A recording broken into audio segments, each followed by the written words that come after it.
Right, hello everyone, welcome to another stream. How we're doing? So, yeah, last stream. Last stream we got we added support to actually open up a texture and see it in here.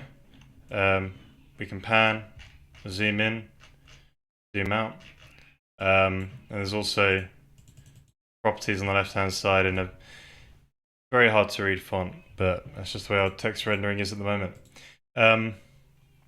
But it's dawned on me that these things would just be better off as combo boxes, and also we want to add another thing which allows us to change the viewing mode of this to reinterpret the pixels, and that will also be better off as some checkbox based thing. We don't have checkboxes yet in the UI, so I think what we should do is spend time on actually getting things like popovers and combo boxes. What do I mean checkboxes? Yeah, spend time to get some combo boxes in, because but they're a little bit more complicated, right? They're basically they have a popover and they have a list inside. So we need to add popover support and stuff like that. Yeah, hope everyone's doing well. And here's my boy is trying to go to sleep, but he's not. See you in 5. Right.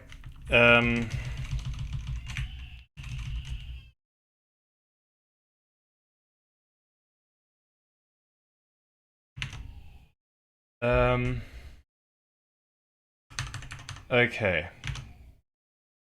So let's get Milton out and do a bit of drawing.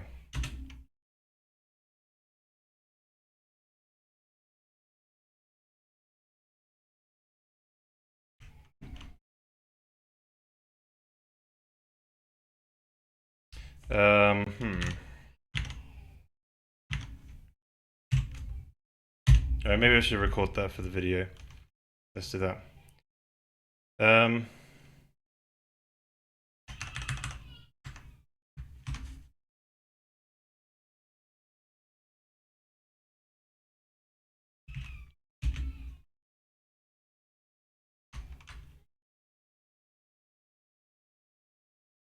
Sorry, 2 seconds, just checking on him. He seems super frustrated today and I don't know what it is. He usually goes down quite easy.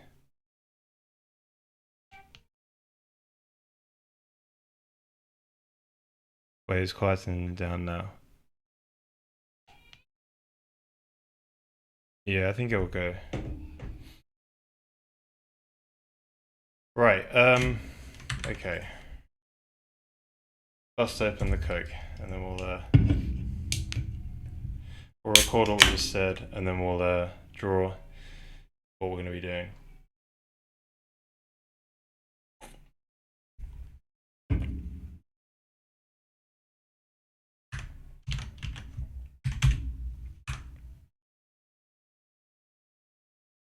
This one is markers at. Sure. Right, welcome everyone to another devlog. So last stream what we got is the ability to like drag a texture around in the texture viewer, zoom out and zoom in. Also this lovely left-hand panel here with a bunch of clearly readable text. But yeah, so we've also got these sort of MIP levels that we can sort of select and view here. This has 11 MIPs. We can go and change MIPs apparently. But yeah, we don't see it change.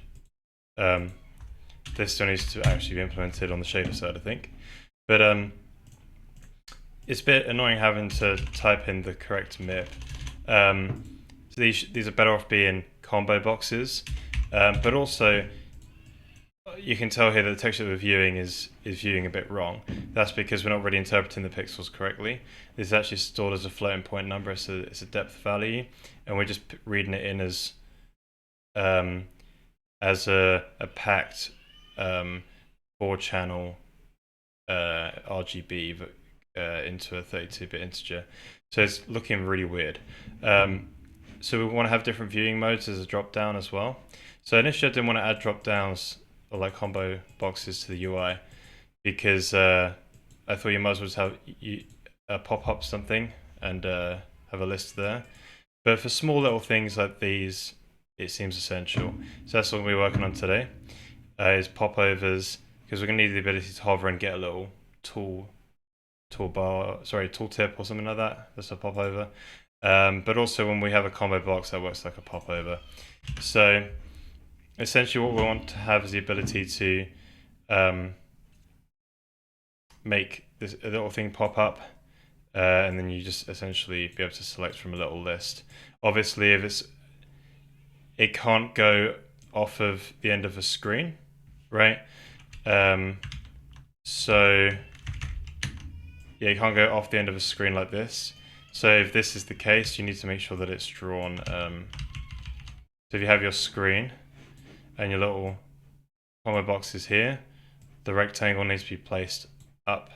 Whereas if the combo box is in the top of the screen, your rectangle needs to be placed below. And then you will have your list there like that or something like that. Well, it should probably go underneath it like here. But yeah, there's your list. So this is what makes this ability to make popovers. So currently we don't really have a support for layering the rendering. So we're going to have to add the ability to layer the rendering, which we'll see in a bit. Alright, I think that can be cut as a segment at least. So layering in the rendering, let's get into that. So in the UI system,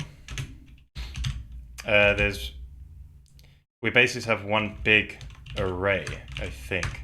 So at the end of doing the immediate mode UI, you can get back an array of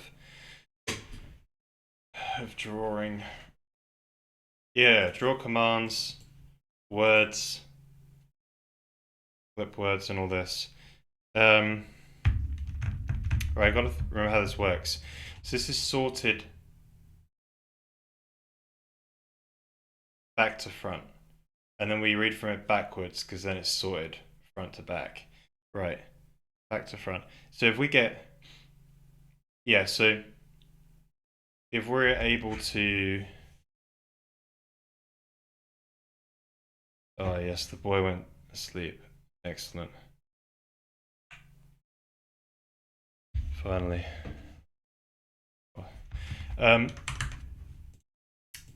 So basically, we draw like widgets and stuff with some text in here, and everything that you draw is drawn in a back to front manner. These draw operations are called in a back to front manner. So when you do the UI, that's how you've got to do, that's how you got to do it. But when we render it, we draw it in a front to back manner, so we can early out on the rendering. So we just read from the end of the end of the array going to the beginning. So when you introduce stuff like popovers, you might have just done the logic for this button with some text, and you want to say, if I click it, show this popover. And then afterwards you might have another if statement, or yeah, then you draw this stuff on for here.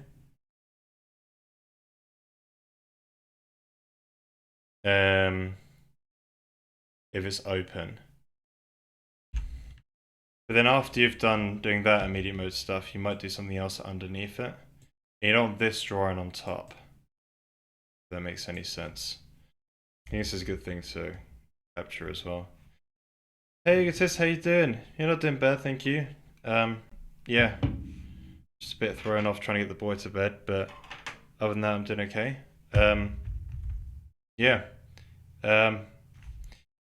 Yeah, things are gonna go okay. Bit sidetracked today.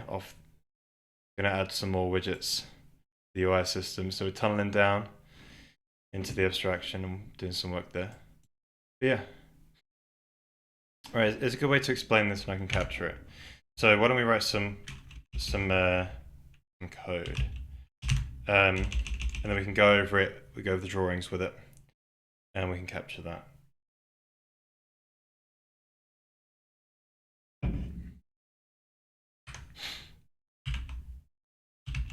GPU.c, right?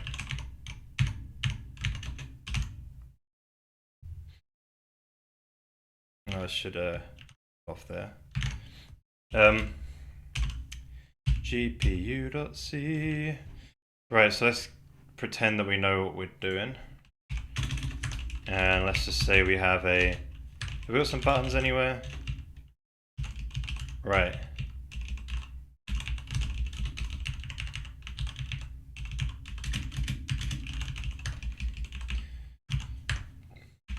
And there may be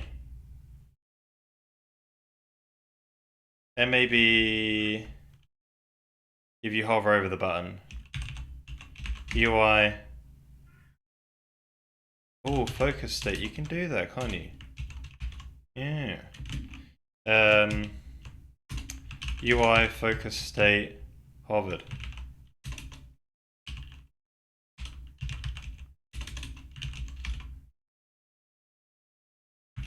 Focused.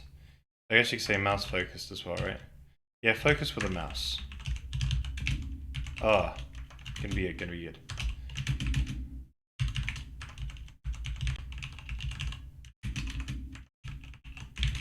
Right, this would be a good example. It's a bit much there. I guess I should have a shortened one for mouse focus, not gonna lie.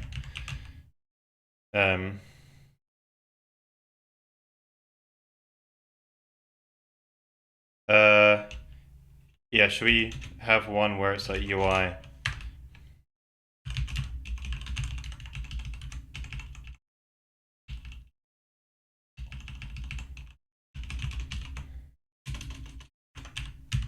Focus with a mouse.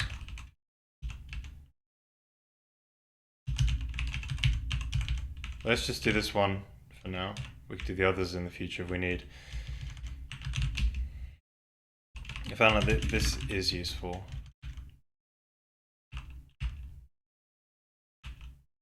To have something like this.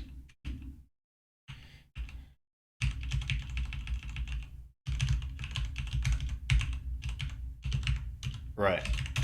So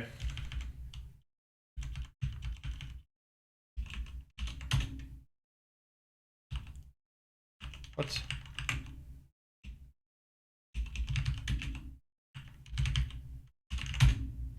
Right, there we go. So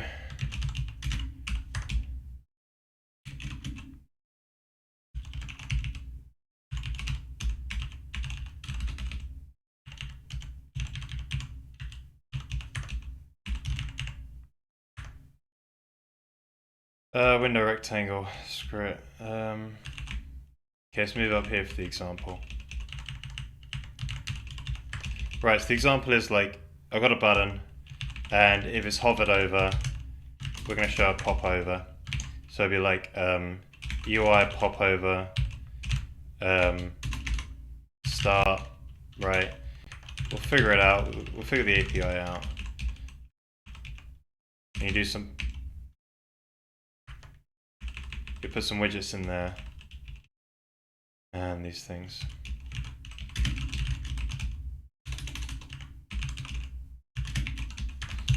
Let me void this thing to find it somewhere. All right. And then afterwards you put like another button down, right? Yeah, this is a good example. Hey VMT, how you going? How you doing?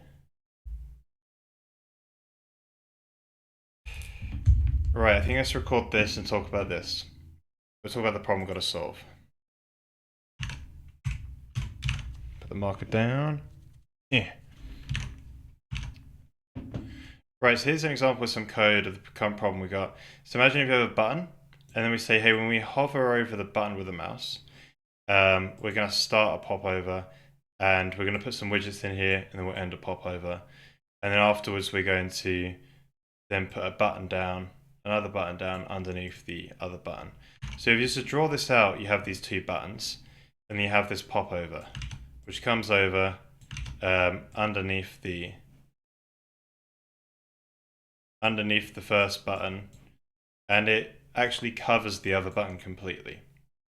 Now, in my current system, what will actually happen is this other button will poke out on top of the popover because it's done afterwards. So what's happening is this button is going to do some draw commands, and they will be put onto the this draw commands array in a back to front order, and you have to do that in the UI system when you do rendering. The background will be put down first, then each character saying "I am the button," and then the popover is going to do its stuff, and then after the popover's done its stuff, then the button's going to do its stuff underneath, and it will then become on top, right? We don't want that behavior. What we want is this popover to be above. So what we need to add is a sense of layering, where when we start a popover, it will be like, it will call into something where it's going to up the layer count, and it's going to put these draw commands in a different array to the layer where the buttons are on. And then afterwards we will append those to the same array and then send it to the GPU the same way. Because when the GPU gets this array, it will get it in a back to front order, but it's going to read from it from the back of the array to the beginning of the array, so it reads it in a front to back order. So we can early out and do some optimizations there. Right, that was a good summary. I like that. That goes over well. So I guess we can actually get going and implement that layering system, and hopefully it's a walk in the park, because that's what we like, and hopefully there's not a whole can of worms that we go into. Hey, Greenblade. Hey. I've taken a shortcut to... I'd have taken the shortcut not to draw the button where the overlay... When the overlay is visible, right, okay. That sounds yeah. That sounds very problematic, you know. You want to change the UI around it, but oh yeah, we can't move that pop over there because yeah, this logic gets too complicated. But yeah, that's one way of doing it. Yeah, I wonder how... I'm hoping this is going to be easy. So if you're on layer 0, you come to pop over, go to layer 1. Then you start putting them on another array. And then once if you start another popover, can you go back to the original array and put them on there? No, because the consolidation...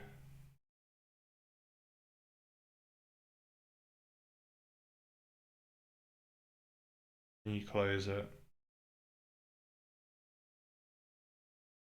No, the consolidation has to happen at the end of the entire frame. So we actually have to have more arrays, which is okay. So I've got to figure out how this thing is allocated in the system.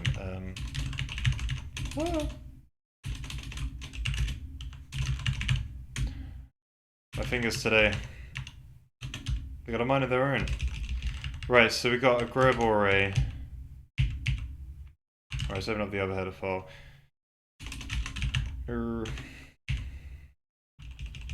Right. I missed part of the explanation, but is it worth optimizing at this stage of the project? Oh, you're talking about the rendering when I said optimization. Yeah, because I did a super flexible. This is available on the VOD channel.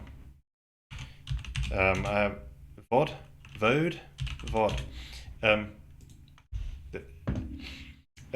So way back before I started messing around with spheres, here, I did the immediate mode UI, and I did this super flexible renderer. Let me zoom in, enhance. Look at that Mickey Mouse based clipping. This is before Mickey Mouse was in the copyright free, but yeah, look, Mickey Mouse base clipping. So we've got some SDF shapes, and you can use those to draw, but also clip. So it's a very super flexible renderer, and it's awesome. It's basically a sign distance field virtual machine that runs in the shader. That's literally what it is. Is past me. Yeah. And then using create still. But yeah, as I'm trying to explain here, we bin them into screen tiles. So we need to render them front to back if we want to early out on an opaque pixel.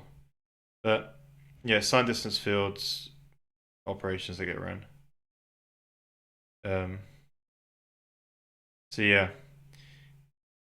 I wanted to optimize it because it was a super flexible rendering system, and it runs alright on my AMD GPU, but on my Intel laptop, you're not running a game at the same time with it. I don't think. Maybe some basic stuff. Hey there, Dory. How's it going? Oh, we render, yeah. Yeah.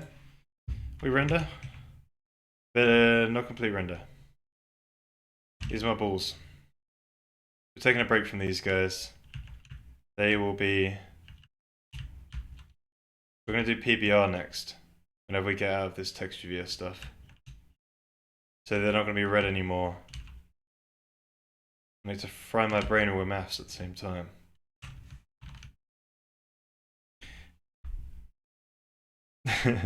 Okay. Yeah. Unfortunately, I moved the code which made them wobble. But yeah, it was a sight to see. I use something like GLFW. No, I just use the operating system. So X11 for Linux and Win32 for Windows. It's not too hard to do that stuff. It's just the API sucks. Basically, that's the moral of the story. The control, there is a bit of a controller problem with the mappings. Users have to map their own controllers sometimes. Yeah.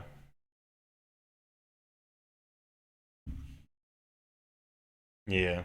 It's definitely an aged API. That's what we can say. Right, so I'm going to call it a draw layer. And you up the layer. So basically,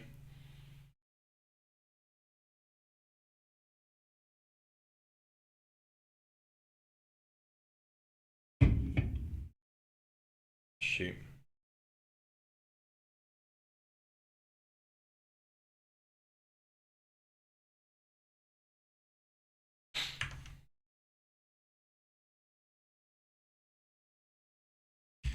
Yeah, but I want to. Now these clip words. The problem is we reference. Oh shoot! What is this? The way the clip system works is it references.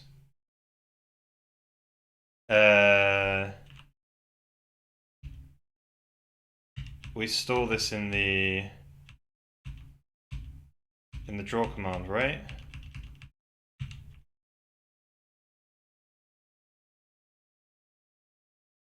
Where do we store the clip word?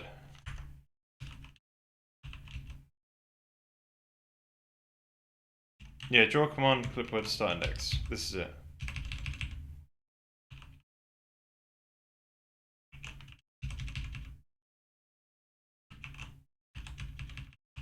Why is this not a thing anymore? I guess I'll delete it. Oh, clip command. Okay, that's it. So that gets assigned here. I guess we can set it back. Right. So a clip command is a combination of this start index with a number of. Okay. So it's a packed 24 bits for that and 8 bits for that. So the issue is though, is if we have layers, this start index won't be able to happen unless you patch them.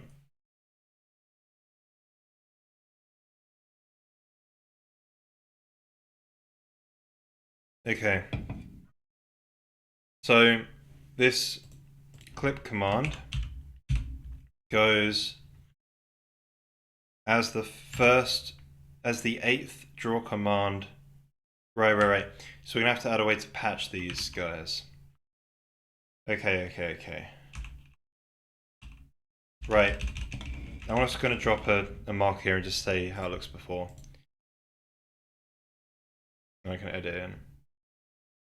Right, so this is the internals of the UI before we change anything. So right now we've just got one layer, and we have the draw command words. Draw commands here as an array, and draw words and clip words. Essentially, draw commands has points to a range of words, and the draw commands also contains a range of clip words as well. So this defines the clipping shapes, and these define the drawing shapes, basically. So we're going to split these up into multiple layers now and solve that problem. Right, so let's do that now.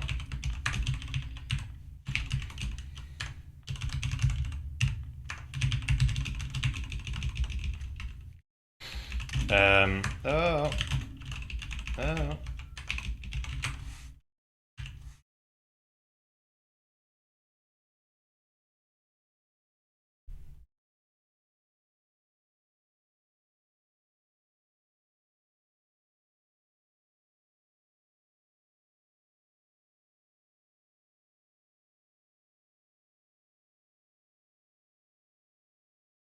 Oh, is Wayland the worst? Yeah, I didn't do Wayland for this project because one, I wasn't running it, and two, it was something I didn't know. So I was like, yeah, I don't want to learn another one of these. But yeah, I'm waiting to do that. Just gonna look for now. Need to wrap my head around my head on stencil testing. Oh yeah. Yeah, stencil testing is actually like relatively simple. It's expressed through enums.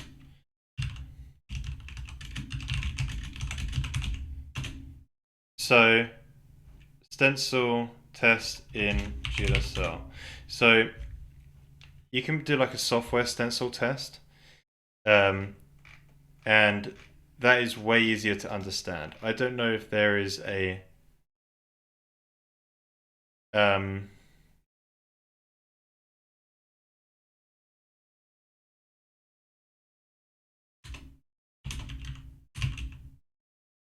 wonder if there's like a pseudocode. Yeah, stencil test explains code. Right. This might be a good way of describing it.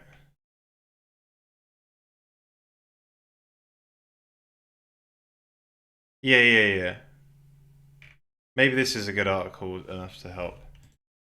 Yeah, if you see it as code, if you picture it as code, it's actually like relatively simple, but it's just you're reading a bunch of enums, and it's so confusing. I dropped that in, and hopefully that helps. That's the problem with graphics APIs. It's just a bunch of enums and concepts you have to grok. No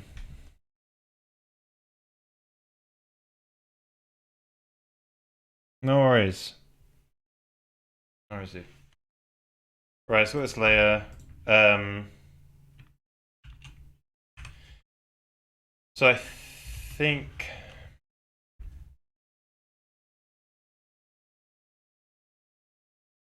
if you do some clipping, yeah, you need this. I think a lot of this needs to be on. Right, I can live there.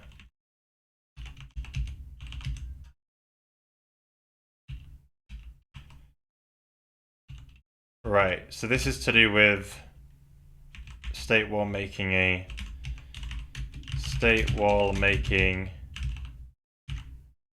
clip.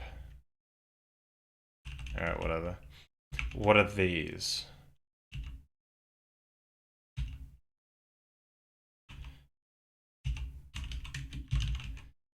state for UI clip star, state for UI draw star. That's not used anywhere. This is somewhere used here, right?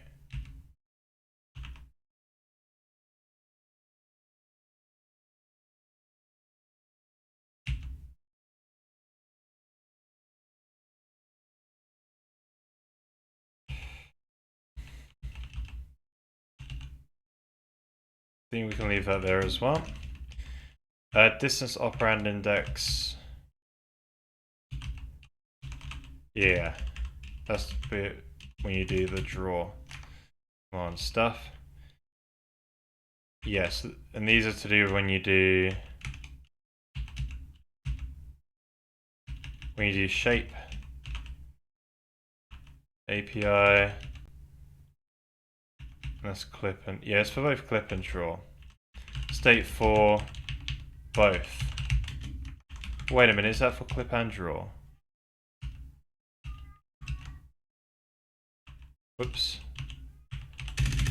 State for both draw and clip. Yep. Okay, so I'm glad that's commented now. So this is the previous clip command.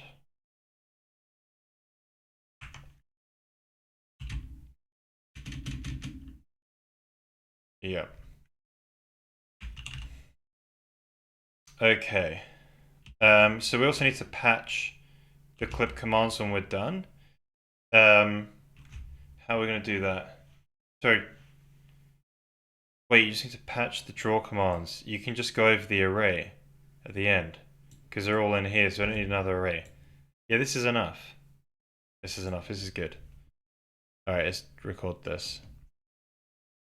All right, so what we've gone and done is we've gone and made this UI draw layer where we've moved those arrays into here, but also kept this, what was the previous clip command that you'd made, the previous clip shape that you'd drawn, and using it as the clipping shape. And the reason why we keep this per layer is because we want to, when we have done our button and then we go and do the popover, and so this has its own clipping shape. We don't want it to sort of spill over into the layer down below, so we'll be able to pop that clipping shape back off. So maybe it belongs in here, but we'll see as we write the rest of the code.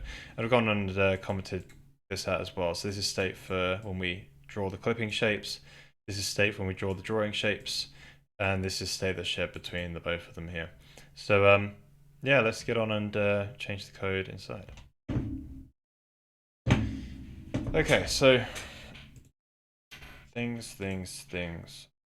So, oh shoot, you know, I did forget. I forgot to make an array of these guys. We need an array of layers. So, array of layers. You're not really going to push on a layer and pop off layers. You're just going to, but I guess, so I guess essentially you just have a max number of layers and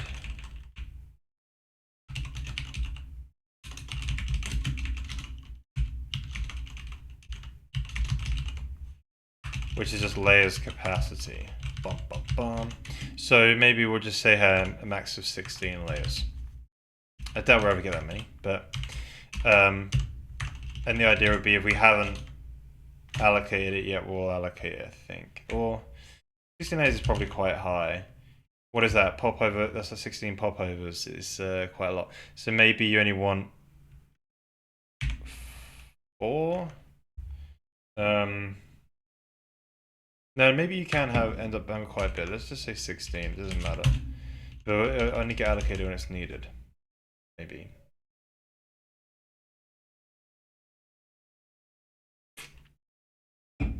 Seems like a bit of a bad mistake doing it that way. Yeah, maybe it's not that bad if we just pre-allocate these as well. Maybe it's okay. It's only like a few meg or whatever. Should be alright. We can always do linked list of chunks, if not big chunks of arrays. That could solve it. But yeah, right, let's mark that.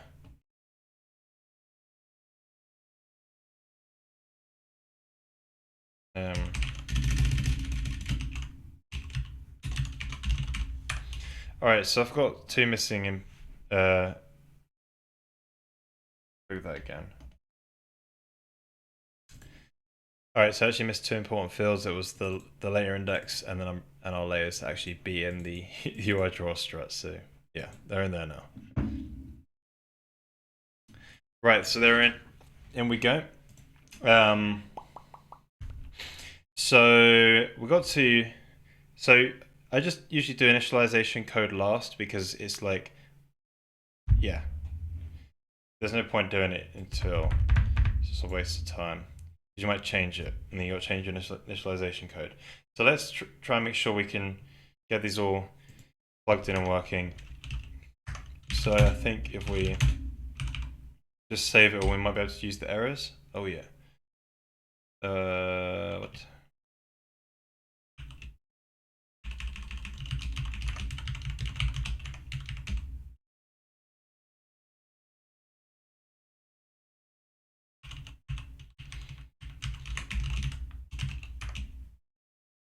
It's using GPU internal. How bad is that? Oh well, life goes on. So when we say, hey, what clip shape and it's a circle, right? So we need to be able to say get the current layer. That's a function that we need. Oh yeah. Oh yeah.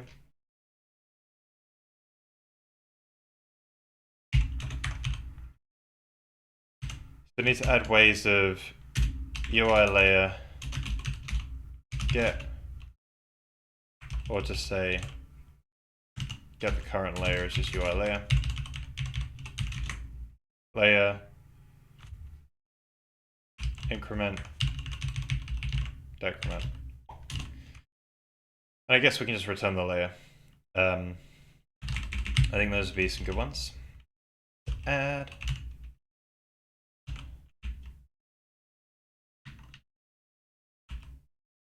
How did I do things normally in this? Did I do yeah, I think I did internal stuff first.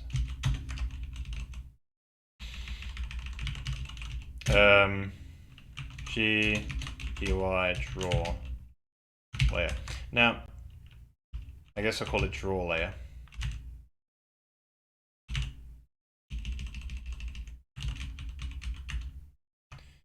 That'd be a better name.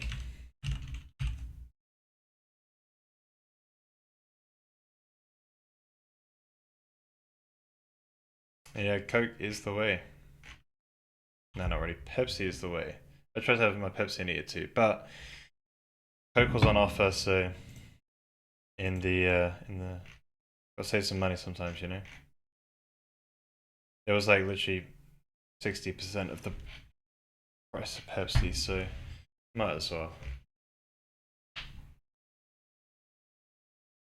I guess we'll do it here.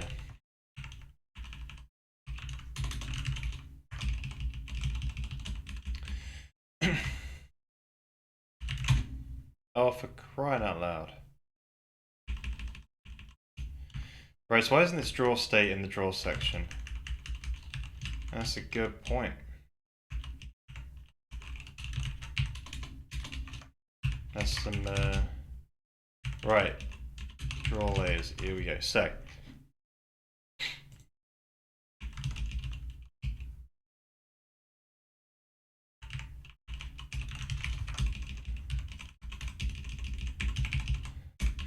right, so the way it's going to go is we return obviously GUI dot draw layer index.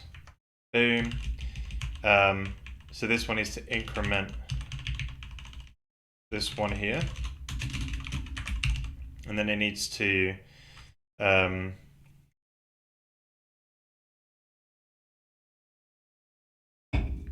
assert. So core Assert array bounds. And the array bounds is UI draw layers capacity.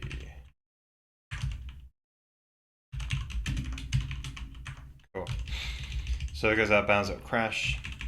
Then this one needs to decrement, then it will underflow and then go out bounds. So cool. That's what we want. So that's nice.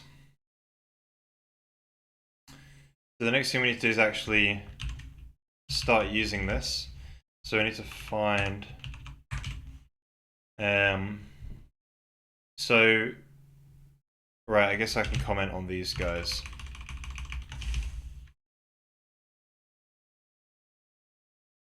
Right, so I've added these three functions internally to get the current layer, to increment the current layer and then return the layer above, and then decrement and return the layer below, or the new current layer. So these are going to be super handy when we do all the draw and clip code. I need to access these layers. Cool. Right. I don't know, I asked you before, or if you're willing to share, but what do you do in your day job? So I do. My title is officially probably engine programmer, but I'm on the graphics team, so I do like 3D graphics, and everything related to that. I can't really go into specific details because we've got a project that's um, under an NDA, but I just effectively work at a game studio and yeah, do 3D graphics, and I work on a team of other people. That's pretty much what I can go into. But yeah, I've been there for about coming up to 3 years now. So I started as a junior. I got a raise last year, and yes, I've nearly been mid mid engine developer for a year.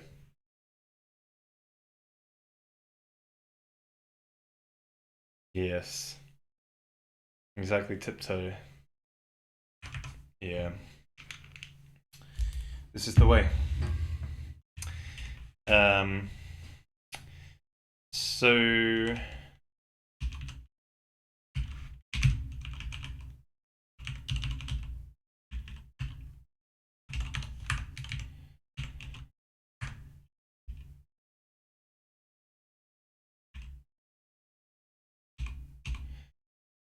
I guess I could clip this up here.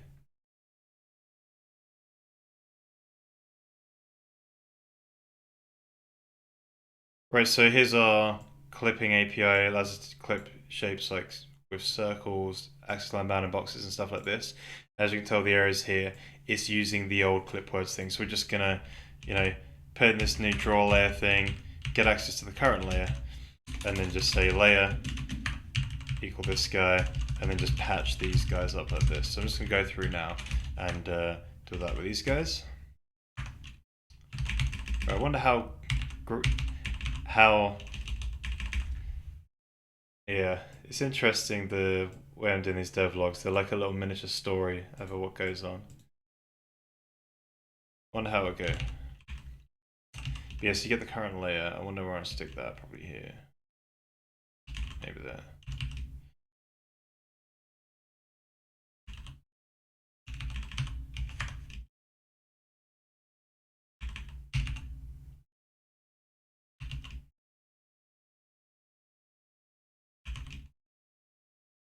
I don't know what I want to do with these. Maybe it can do that.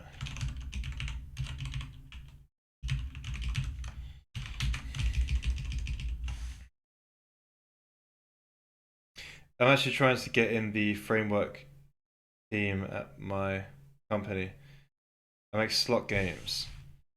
Ah, interesting. Instead of just GUI. G underscore means global. Yeah.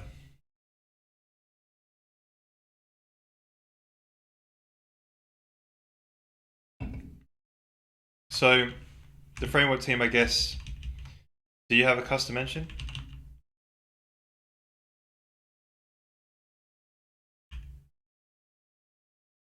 Right, so not so bad actually. Keep going, and when you finish the clip command, and goes some here. I think I'm gonna obviously miss some real stuff. So let's just get these in, and I can make it better.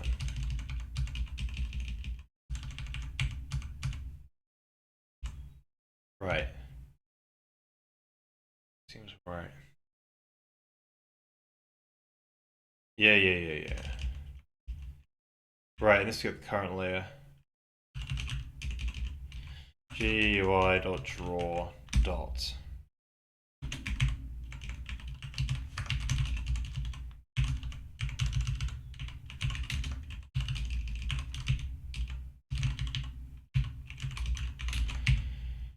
Right. So let's keep going. Let's drop that in there, just circle. Yes, it's going to be quite minimal, which is nice. Layer. Now I think the drawing has more shapes than the clips. At least I thought it did, but what do I know?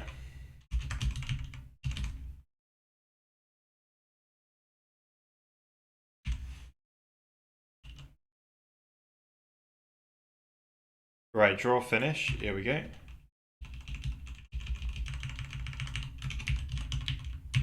Layer.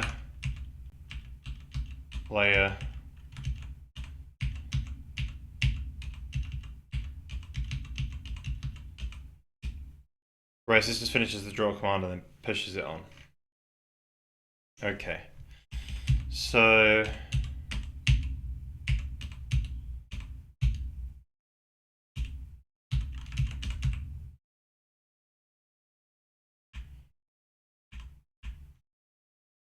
oh, this gets the current draw command. Oh. This API's got to be rewritten.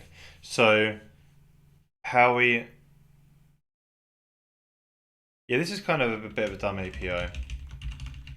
We're going to want all of them anyway. So...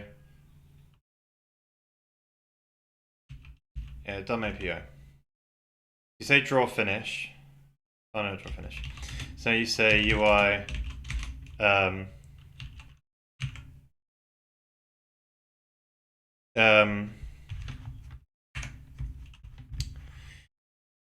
UI draw, so you want to get all of the drawing commands back.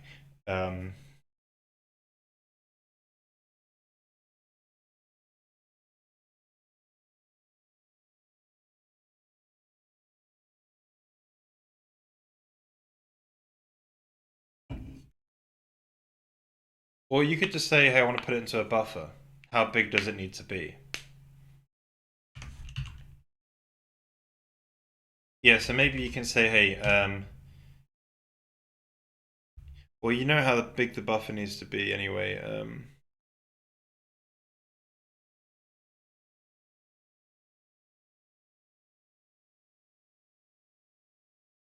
Maybe you say draw upload, and you're going to upload it to 3 different pointers.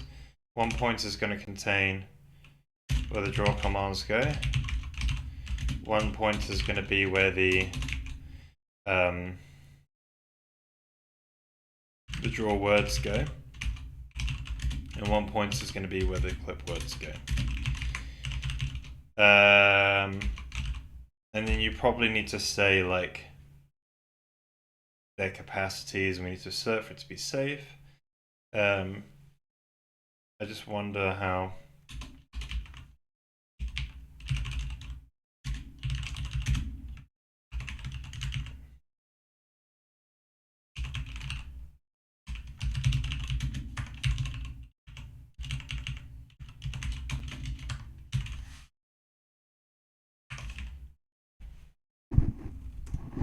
So I guess we'll call this a draw read or something like that. Draw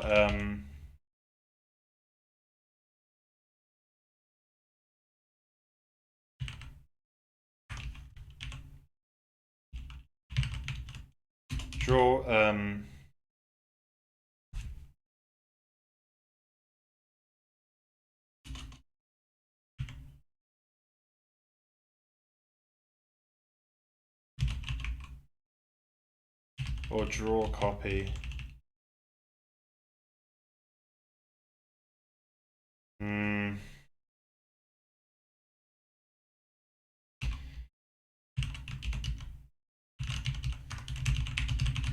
Right, it's the extraction phase, whatever, I don't know. Just naming stuff is hard sometimes.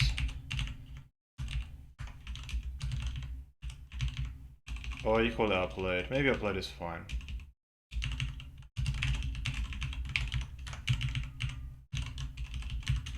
These are the pointers where it goes to. And then we need, what's the capacity in those buffers?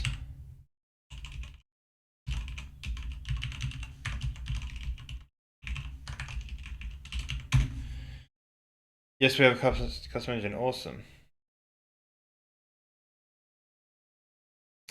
Well, that's good. That'd be good to go on that team. You should keep trying to get there. Yeah. I don't always like to move across in places in companies. Some people say it's easier once you're in the company, because I guess you know the environment, but um, yeah, I don't know. Maybe it is.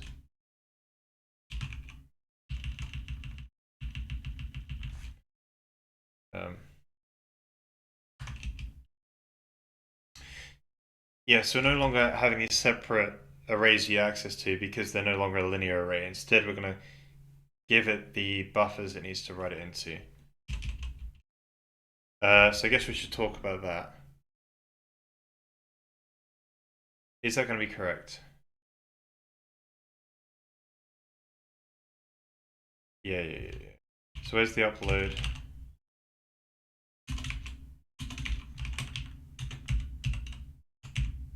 Oh, GPU.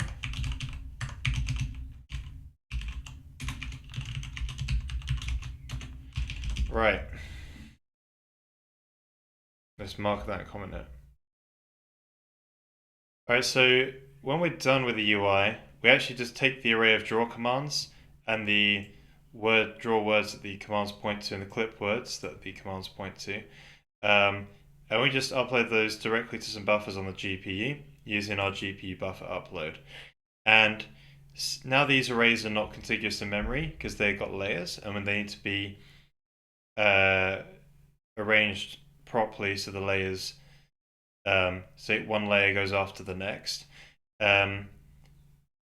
We could either do that temporarily in CPU memory, or we just change the API around a bit. So this is the new API. Here's the old one. So the new one's just going to take in this draw upload, and these are where it's going to upload the draw commands to. So we just pass this data structure and call this function once, and it will upload it to the GPU, which would be nice. So we're going to implement that now. All right, so let's finish that up. Here it is. So it's just one function now. Delete the rest. So we go over all the layers and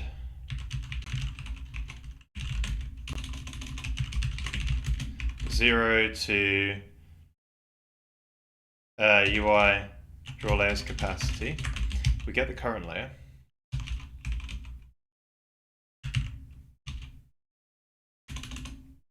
Dot draw layers.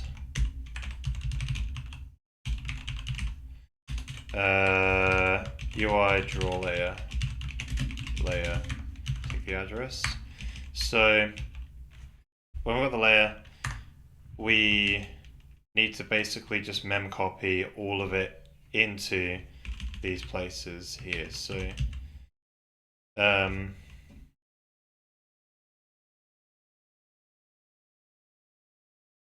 So I guess you're going to essentially have some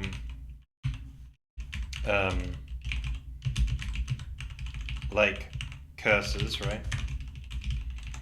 They'll start at 0. And then these cursors will basically get incremented by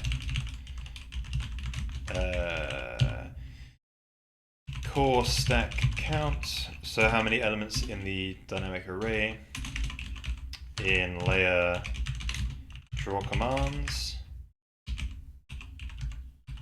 then how many elements in the words array, how many elements in the clip words array. So I guess we'll assert we can't do it. I don't know. Wait, so that needs to be plus equals. So here what we do is we say if layer, if this is equal to 0, we, like, you're not gonna, as soon as you have an empty layer, I think we're done. Right? And then something that's interesting as well is you don't want to create an upload buffer with a full with the maximum size. So what we need to do is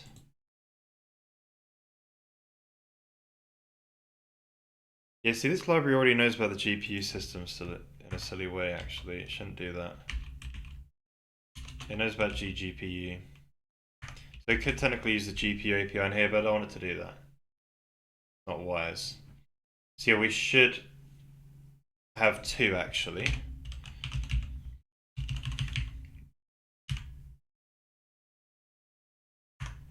So we want to go over and count all of them and say, hey, how many of these guys do we need? Well, actually, that's all. Yeah, okay.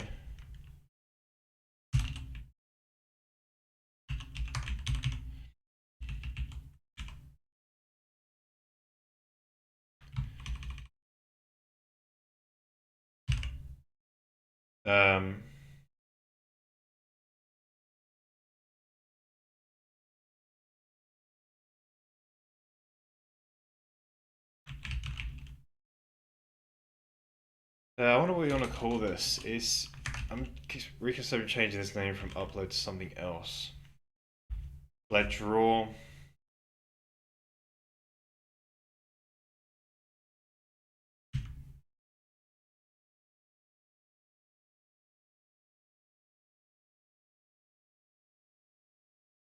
Draw arrays count. Draw arrays copy. That might be it. So you'll get the counts back out.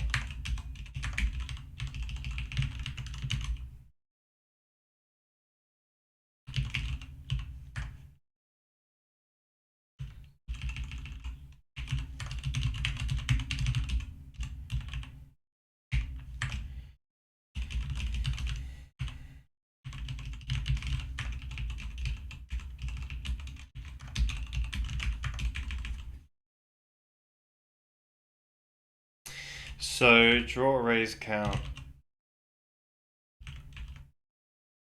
And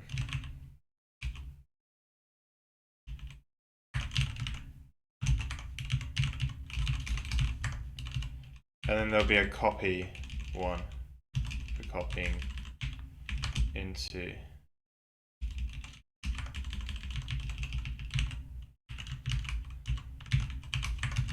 Draw arrays copy, and this has to be of the count that you had asked before. So you have to call count and then copy. Yeah, I think that makes sense. I've been there a little over 2 years and recently got promoted to mid. Awesome. Well done. That's exactly the same as me.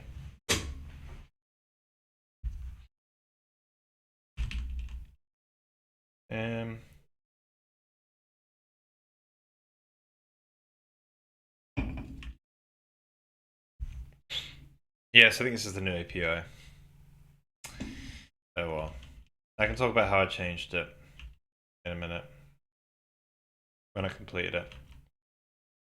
So that's nice. So the first one is literally just going to go over all of them and count up. So I don't know what I want to do about it, so I'm just going to, yeah.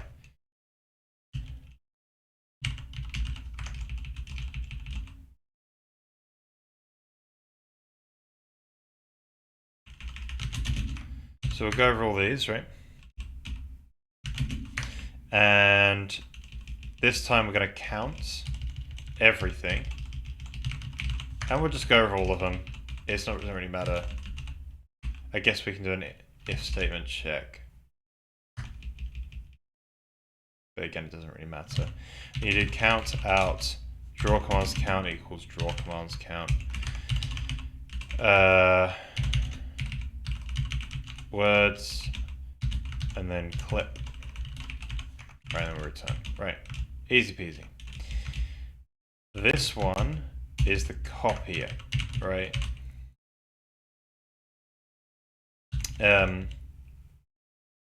This is our where we're copying it to. So here we have a cursor that we're writing to. And I guess we will assert if we cannot copy it all in. So that's something to be aware of. If any of these, so I guess we just fill out assert, core assert, if this plus that is greater than or equal to, or just greater than, yeah. Copy, oh yeah, I just want to make sure it's less than or equal to. Copy, wait, hang on a minute. Where's the, I guess we want to put the counts in here as well. Call them capacities then. Or maybe we can store these internally somewhere.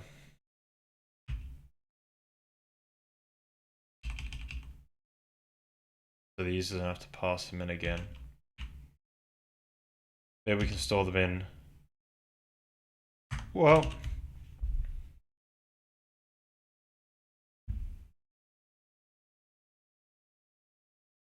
every time we push on, we could just up the count, the number. And you don't have to call this, you just have to fetch them out. Where is it? So where's the drawer? Every time we push onto these, push. So you could just say GUI dot draw dot draw commands count plus equal 1. Right, and you could just, every time you push on that,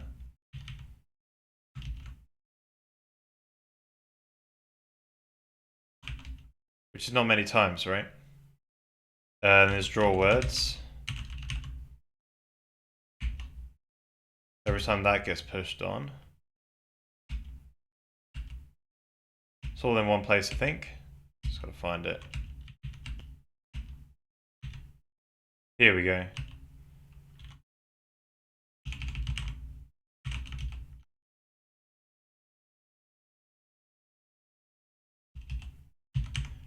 Draw words, count.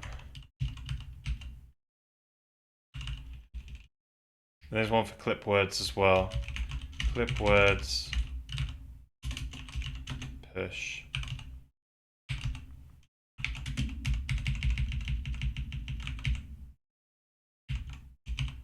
Let me just push on the clip word there. Right, so I think we can add these to the internal.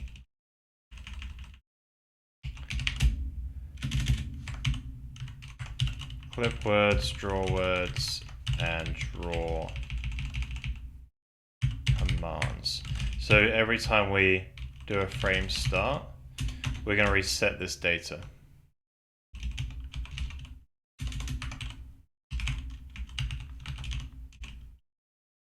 GUI dot draw.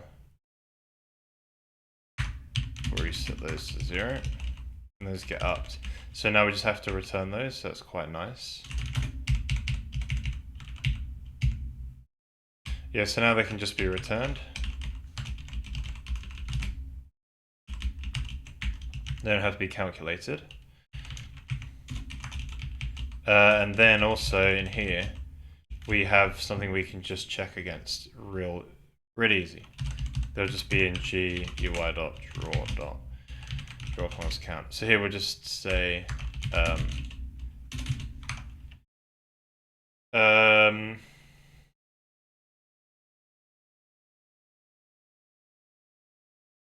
wait, when will that ever be the case?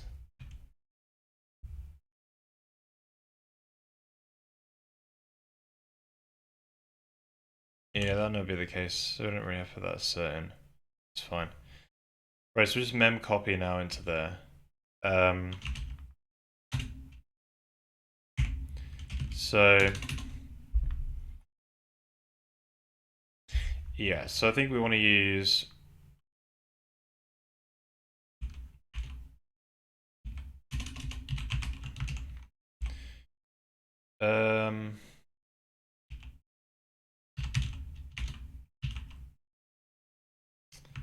copy many elements, and we're copying into our destination is copy words plus draw commands cursor, and our source is going to be layer draw commands data, and we're copying the count of that. Sweet. I guess you should probably use the data version of this to be legit. No, it doesn't exist. Right. So copy the words over. Copy the flip words.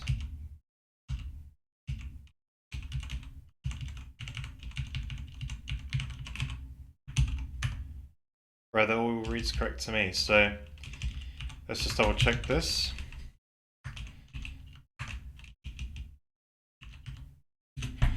So we start the cursors off as 0, we go over all the layers. We're starting from the bottom layer, right? And we're going over,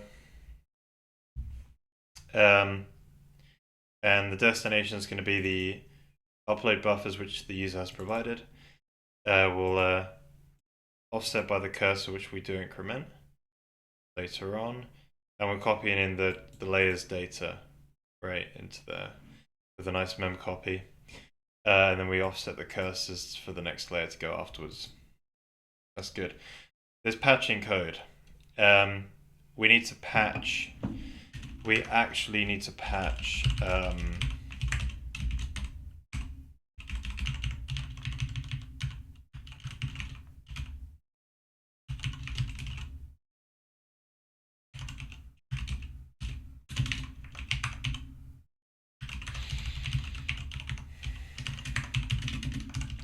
We actually need to patch these draw commands. So I need to read a draw command out, and this points to an array of words. So we can unpack that and you'll get to see how that's structured. It's just a 24-bit number, 5 bits. Alright, so we need to get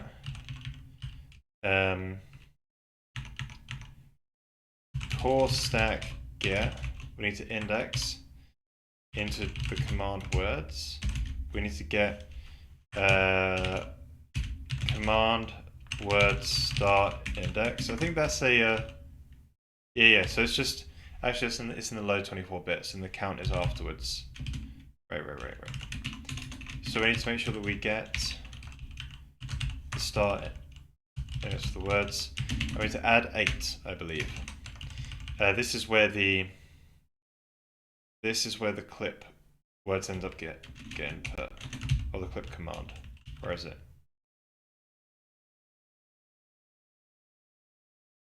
Yeah, patch the draw commands clip command, so it puts that in there at the end. Why does it patch it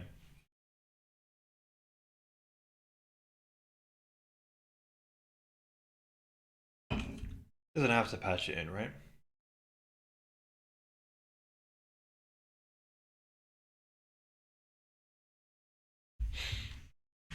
But okay.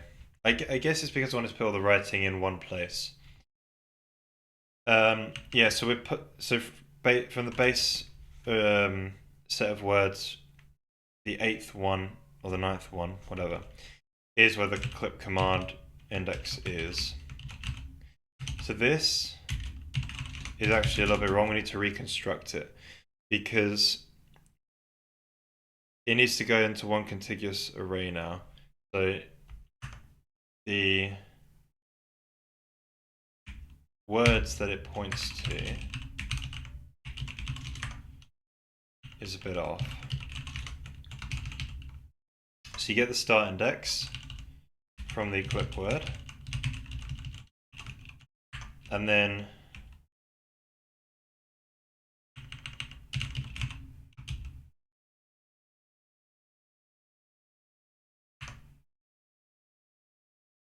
wait, what is this? Draw words. Is this a wrapped type? No, it isn't. What's going on? Oh, I need to take an address. Cool. So now you need to patch this. So this needs to get, we need to add clip cursor. Because this will be a number based on how many that have come before it in the layers before it. So then we need to then recompute this.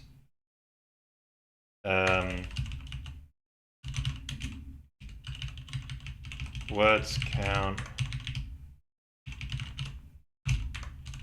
Then we need to reconstruct with clip. Is that a thing? Yeah. So, all right. Reconstruct it and then place it back in the buffer. And then we'll mem copy it here. Wait, in this array here. Yeah, that's the patched. Wait. So with the draw commands as well, actually, thinking about it. Yeah, the draw commands will need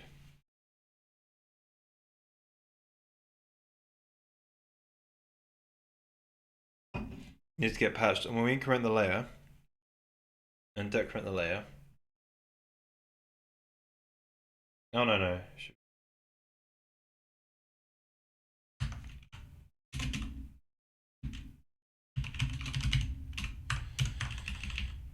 Right, so we want to patch the start index so that it is offset by the previous layers words.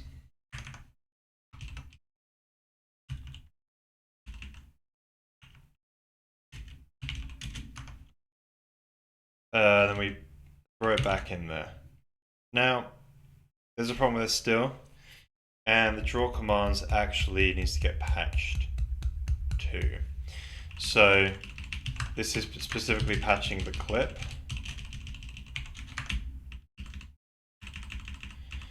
And then the other one will be patching the draw command as well.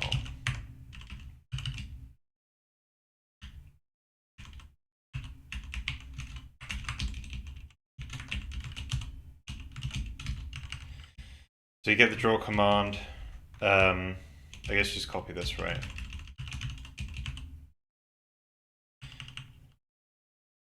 Yeah, so you get rid of that.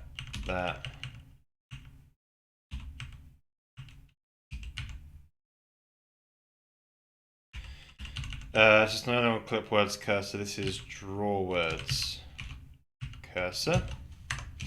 So I need to store it back into this array here.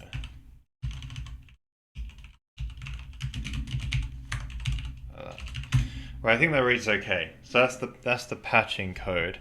I've just remembered though we've got to be careful with something else. What is it? Yeah, so I think at the start we push on a word or something. We push on a clip, a blank clip shape. We do a UI frame start. Where's that? Here it is. Push on an empty clip.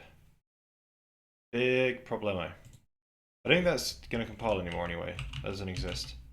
But yeah, we've got to correct that. That's cool. So I think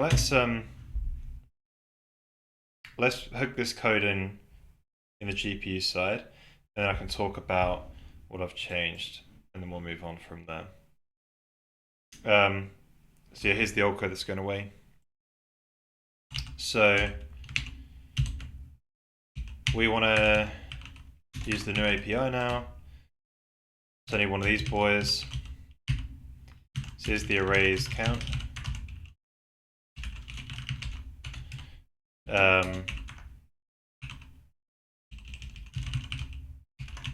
Oh shit, I just called it the same name as the function, I didn't know. So I took the address there, get that out. Nice. Now I want to do our assertions here to make sure we haven't overflowed anything. So these buffers have a fixed size, I think. Yeah, they're all here, these things. I guess in the UI. I guess what we can do is we can just insert in the internals. Where are these actually used? Probably not anywhere. Okay, we initialize each of those arrays to be those, right? That needs to get sorted out as well. So maybe the counts doesn't have to exist. We could just assert internally.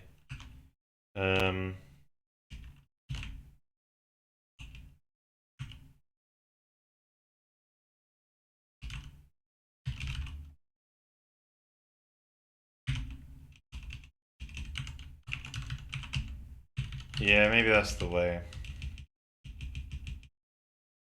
So we assert internally instead. So core assert g ui.draw dot make sure that is less than or equal to the super lovely constant we have, which we're probably going to have to up as time goes on, which is fine.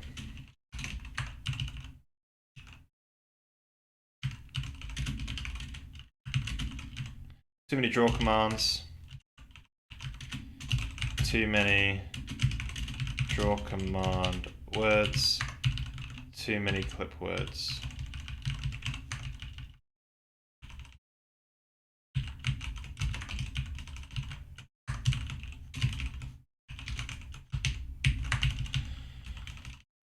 Okay, I think this is good. Let's just wire this one in. A little bit easier to wire in now. So instead we're just gonna get the arrays copy. So we'll fill it in. So this actually goes underneath. We get the upload buffers. Oh no, we need to get the count still. What am I saying? We need to get the counts for the upload buffer, isn't it? Right, we'll copy these, bring it back, put the assert here. Yeah,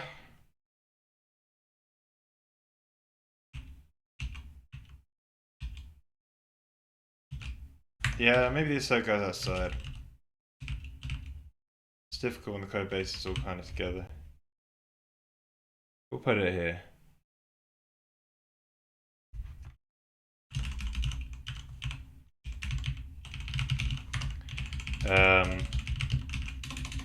Count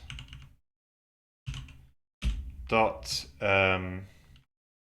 yes, this will just get filled in. Then we've got the counts.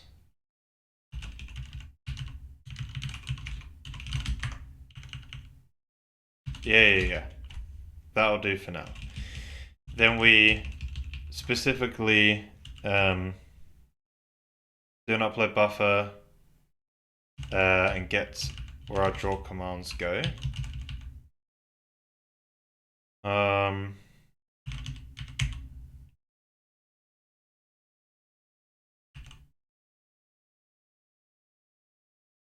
So the draw commands go in there, based on the array counts, draw command count, or something like that.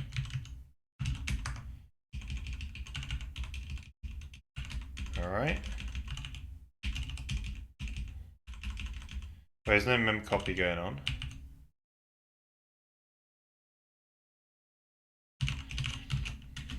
Draw words. And the final one is the clip words.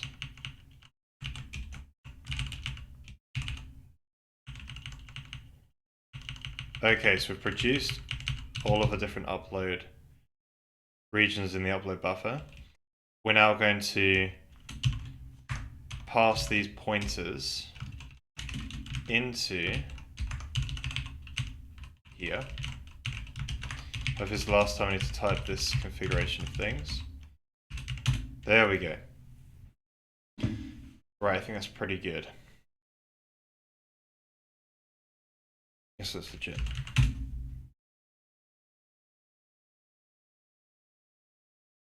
Alright, let's recap that. Alright, so I'm going to change the API again. So basically we need a way to get the UI arrays, the size of these arrays out from the... Wait, okay, let's recap that again.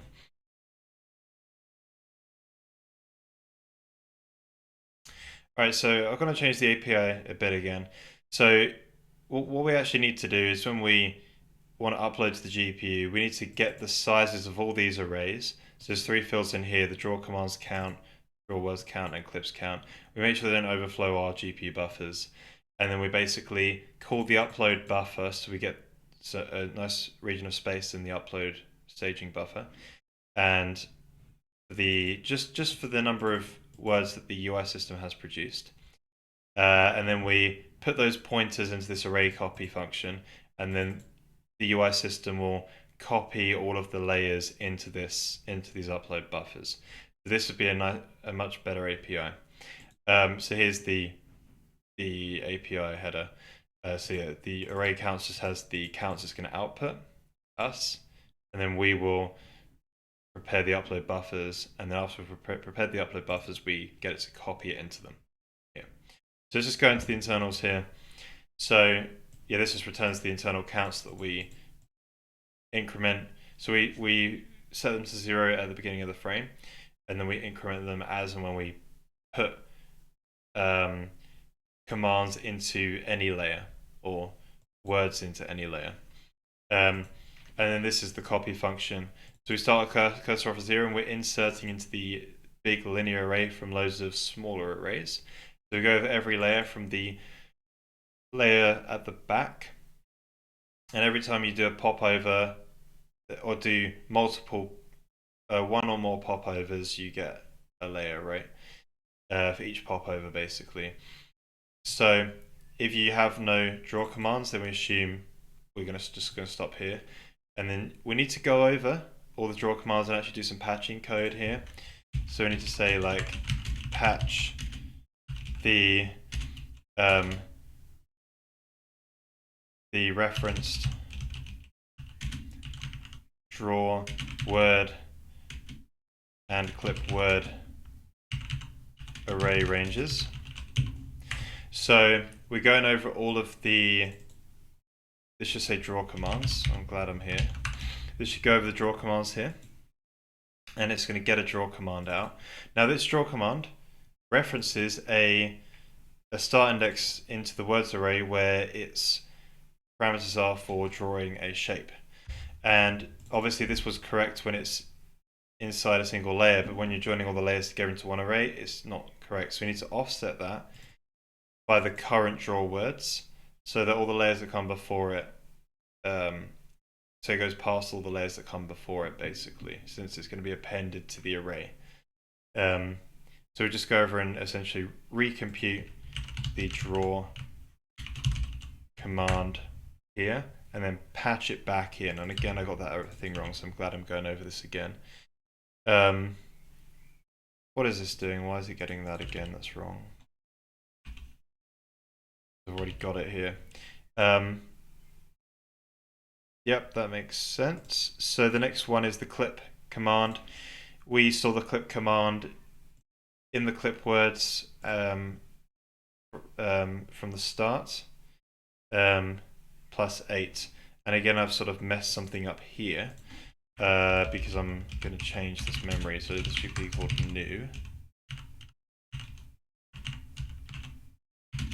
Live programming here. Oh yeah. So that'll get patched into there like that. Cool. So this one needs to be the old word style index, not the offsetted one, right? And we're gonna, so 8 plus that is where the clip command is stored. This again is another one of these ranges, and this range instead now goes into the range of clip words. So we need to offset that by the clip words cursor for all of the layers that came before us, and then recompute the command and then patch it back in there. So that's the patching code, and then this is simply just copying all of the draw commands from the layers into one contiguous array for the renderer to just go full ham on. And then we offset the cursor for the next layer to go around again. This is the code that just consolidates it all into one nice contiguous array. Right, I think that's sensible. That's sensible enough. What's the next thing to do? We've just got to fix all those little issues now. Little, I guess there's compile problems. Yeah. Ooh. Why didn't these show up before? Alright, let's get the layer. Man, it's too hot in the UK right now, at least where I am. Yeah, it's quite warm. It's about 25, isn't it? I think that's why my boy was having trouble going to sleep earlier. Part of the reason, at least. It's a bit warm. But yeah, it could be worse. I think it's 25. That's what us Brits like to complain about. I think when it gets to about 30, that's hot.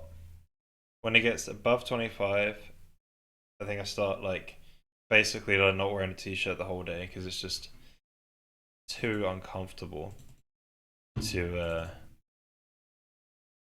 yeah, it just gets too warm.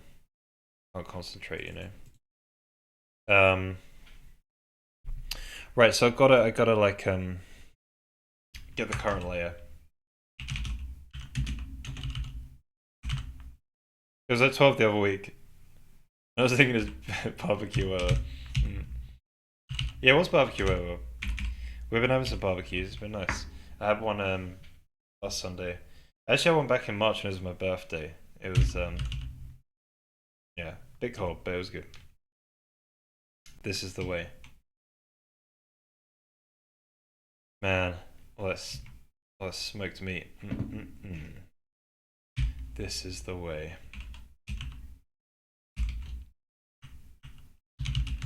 Right, so let's patch all these guys. How the crap? All right, you know what? Let's do something like this.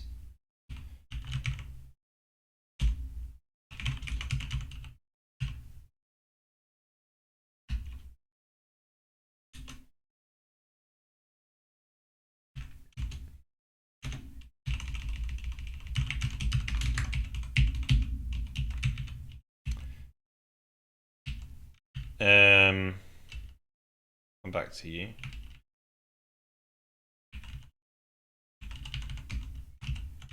You know, we will change you. Get out of here. Right. Oh, that's interesting. Come back to you too. Right, that's good. Let's go around. One for draw words. Apparently didn't do all these draw words. I don't think there's a maximum number of errors. That's why I didn't probably catch it. Oh, draw commands is not... Alright, I got draw commands. Alright, so we've got to find where we do that sort of layer equals and plop it in all over the place.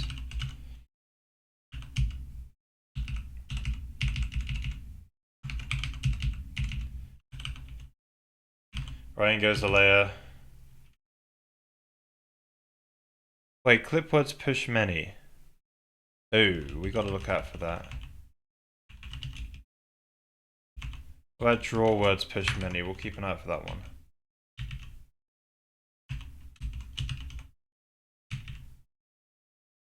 Wait, I'm manually pushing on the draw words here? That's not good. Wait, let me catch that. Alright, well, there's things to sort out.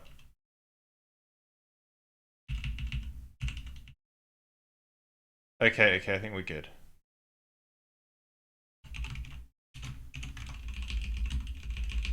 Right, so clearly when we push on those, we do like a push on GUI.draw. No, we don't do that anymore. Or layer. Right, so whenever we do one of these, we got to make sure we have an accompany one of them. There's also push many as well. Right, they're all. Right, that's not good. Gotta have one of them next to it. Cool. There's also push many. So this is clip words. That's 6 of them. Then this pushes 2 of them. Right. I guess we did that for to count number of those. So it's not 1, it's count number. This is draw words. So 6, 2, and then a 1. Okay. I think that's all of them. Oh, there's a push many. Count. Alright, that's it. So now the next thing to sort out is the initialization code, if you will, and probably the begin. Oh, you live in the north? But it's meant to be colder up there. Fair play. Yeah, it's 20. Yeah, it's 25 up. It was about 25 here today, probably going to 30. If you're in the house.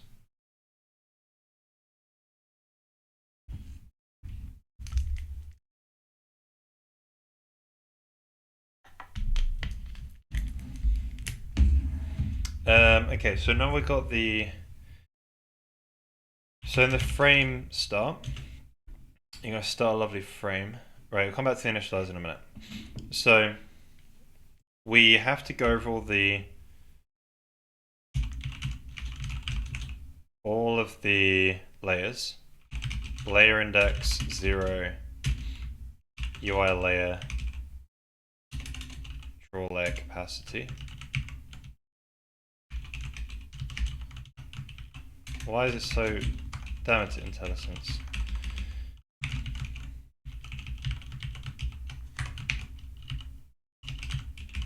Right, so you clear all those boys.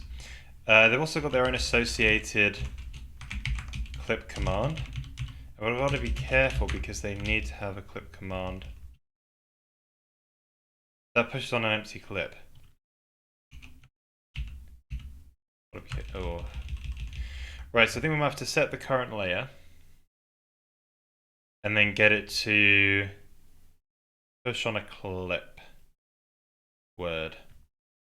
And that will push on a full screen on empty clip shape.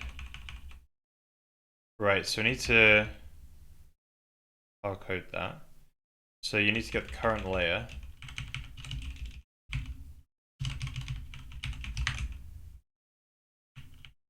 Layer index is equal to layer index. So we'll reset it back to 0 here. But then you want to make sure you do one of these, push on an empty clip.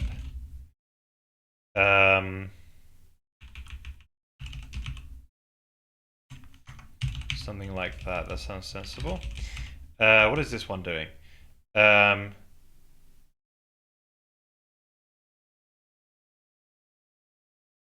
Right, start clip words on 1.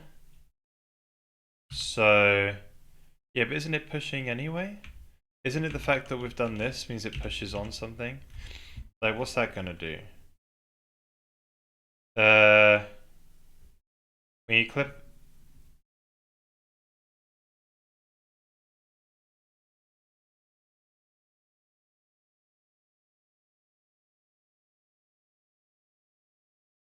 Right, if it's negative, it means that it's actually done something. If not, this is equal to the current one, and it's going to construct something that's empty. Right, an empty clip. Okay, so construct an empty clip. Right, so then we need to make sure that it starts on 1. Start it on 1. So the negative logic works.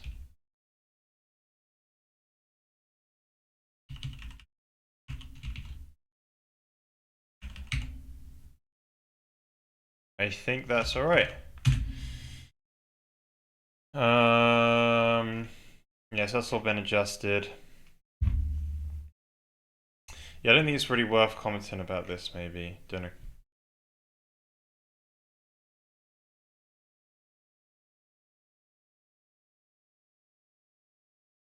Yeah, maybe it is. Maybe it's worth it. So we'll just initialize as well. We'll just max allocate. We're actually right in the middle. Mostly inland. 19. Oh, okay.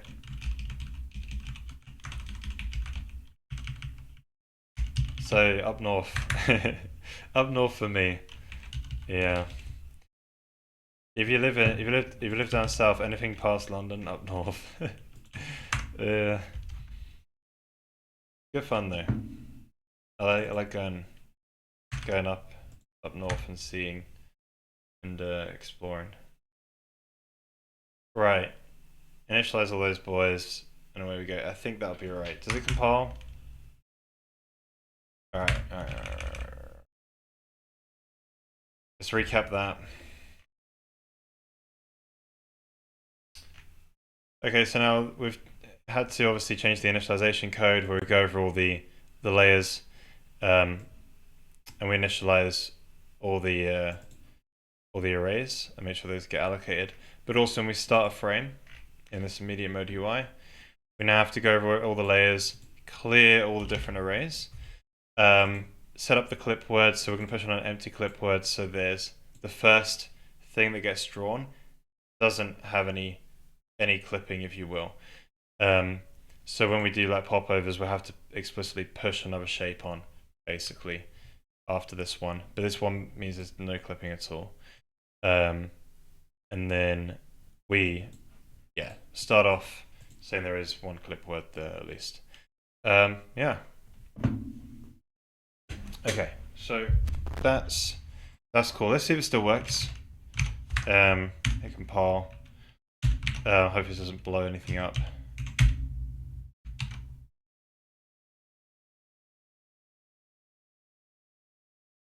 No.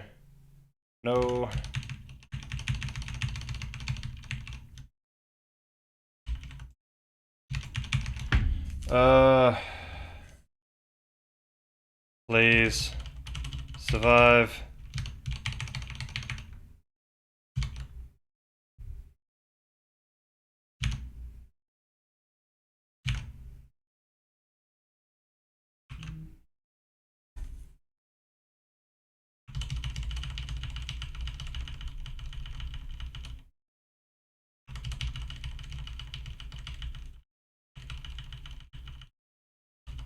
Oh, we got it. Wait, did that take the stream down? Oh, so close. That is not good.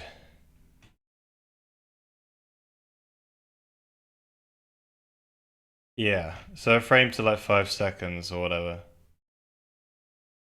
Right. And it just completely froze everything.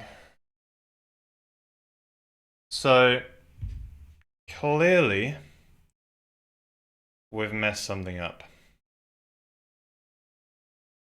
So let's hop in the debugger and find it.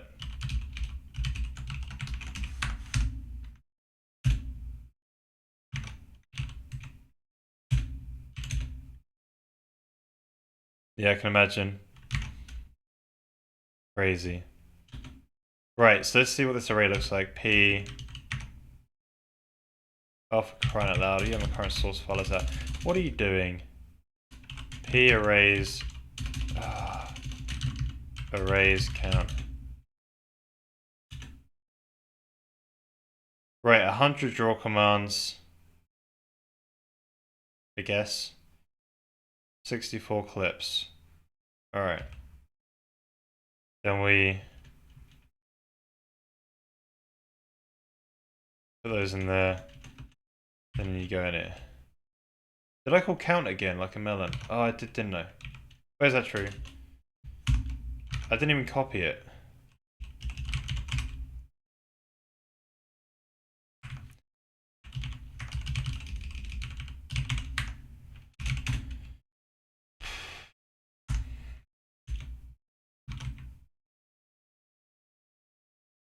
Right, so hopefully it still works. Oh, I hit the sig trap.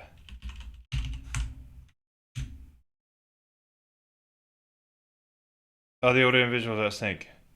Oh no. Right, I've got an idea.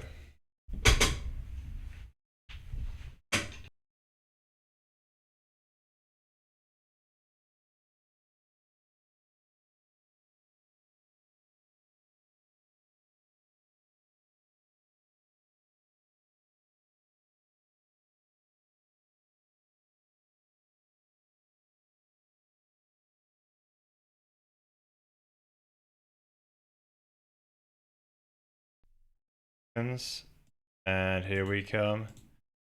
Get the music back as well. Fiddle around with those. Don't even save it. This is Linux. This is Linux. Eh. Synchronized. Hmm? Yes. Very good. Alright, we're synchronized now. Thank you for that, Green Blade. Appreciate the. No, I didn't see it. Okay. So we should be able to run now.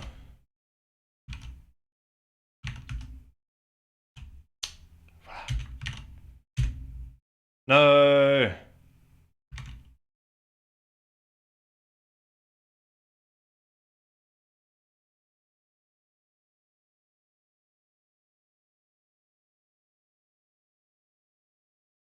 Right.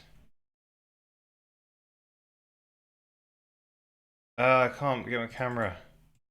Don't do this to me. Crying out loud.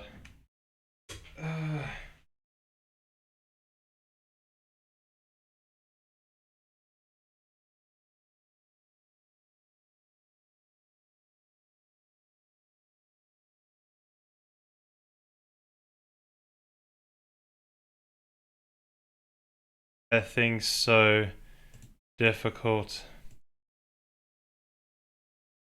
Why is life a constant one of these?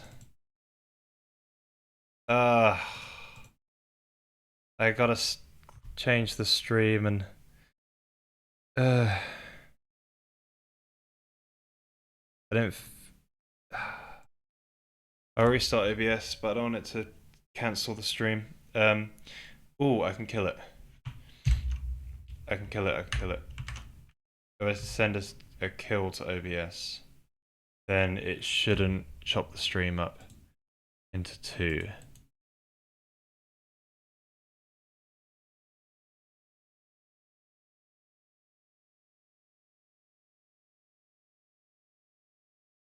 Right, I should be back. I should be back. Right, I think we're back, guys. Should be alright. Um, okay, so I'm not gonna mess around with music because I could clearly crash at any moment. Yeah, I had to kill OBS because it wouldn't get the camera, and I didn't want it to do another VOD, so that's crazy.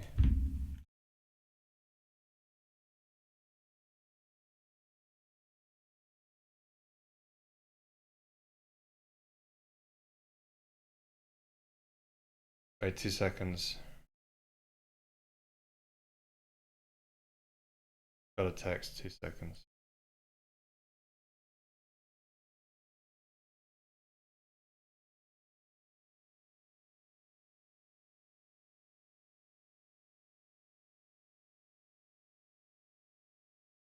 All right, just keep my phone there.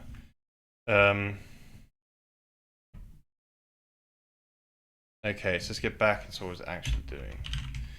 So UI what? Yeah, so something's clearly wrong. I don't know what it is though. So I guess we'll get back into the GPU. Wait, no. Right. So we should be copying into these guys. Right, just in stores. Um, did I? You know what? I feel like I did the source and destination the wrong way around, didn't I? No, I did it right.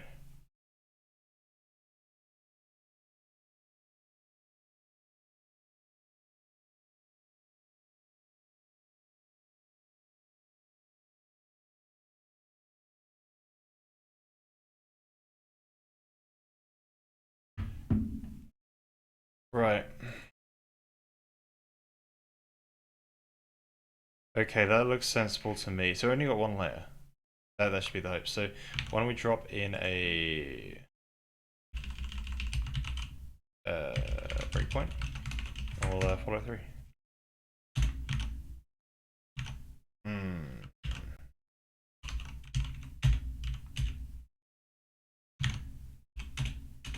Right, so those will go in there. Nothing wrong with that. Seems sensible. Pop in. So maybe the number of draw commands is different. That's something to think about. We can see this, right? So what is layer? Yeah, what is layer draw commands count or something like that? 100. So we saw in GUI draw commands count or whatever. You know, let's restart that. Come on. Work with me. Right. Print arrays count. Here, so 100, 1,000, that. So we'll make sure these are the same as GUI dot draw dot. Wait, no, sorry. As the ones that are in the global arrays, these stacks. So look at p layer count. That's 100. Yep. Words. Oh, that's not the same. I can't scroll up and find the other one. Oh no, okay, I can print that differently. GUI dot draw words. Yeah, clearly wrong. So it's not copying all of the draw words, so we're getting uninitialized data, and it's probably linking into some other buffers and stuff like that. So I think yes, every time we set. What about the clip words? Oh, glorious sir, thank you so much. How how I am doing good, thank you. Yeah. At the start of the stream, a bit off put because the baby was struggling to go to sleep, but he went to sleep in the end, so I'm happy about that. But yeah, things going alright. We're delving deeper into we're moving oh, kept paying as well. Thank you so much, guys. Really appreciate it. Oh yeah. Legends.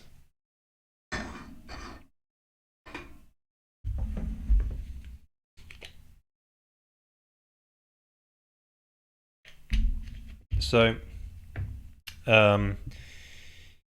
yeah, I'm going into the stack, the stack of diversion away from doing some rendering stuff. So we're currently working on adding combo boxes to the UI system. So we're just trying to layer the rendering right now, basically. So I don't know if we're going to even get to combo boxes today, but maybe we'll start the at least with adding a layering system to the rendering and be able to test that out for the UI. Going back to the heating thing, I made a massive mistake of getting a 3090 in that elevates my room more than my radiator. Amazing. Yeah, what are those, like 600 watts now? Oh wait, a 3090, maybe not a 4090. Yeah. I don't quite have one of those. I think I've got an equivalent of a 3060, but I don't know if it really is. It's an AMD 6600, RX 6600. Clipwords.count 73, and if you look at clipwords, draw clipwords, GGY draw clipwords, whatever it is, right? That was 64 or something, right? Right, not good. So what I want to do is, before we carry on and let any of this actually, we'll put the breakpoint here, and we'll analyze that, those two things, again before. So there's a push that's happening in places on those draw words, and yeah, how's it going? Yeah, it's struggle going, but it went in the end. I think it's a bit hot.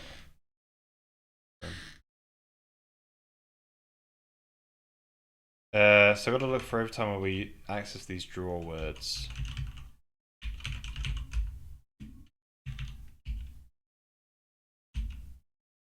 Right, there's a push menu there, so we add 6, add 2, add 1. Seems sensible right now. And we push count number on those, yeah. Initialize, that's fine. And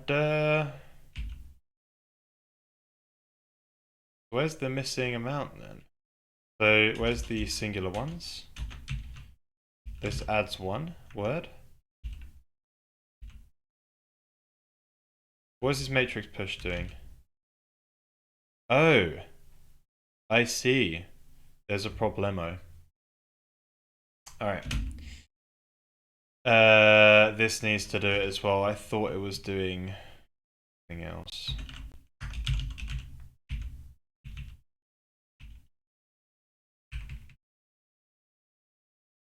Right. Matrix push.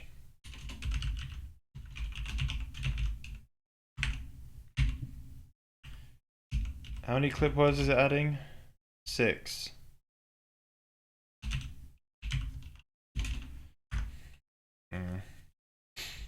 Not really the best way of doing it, but clip words.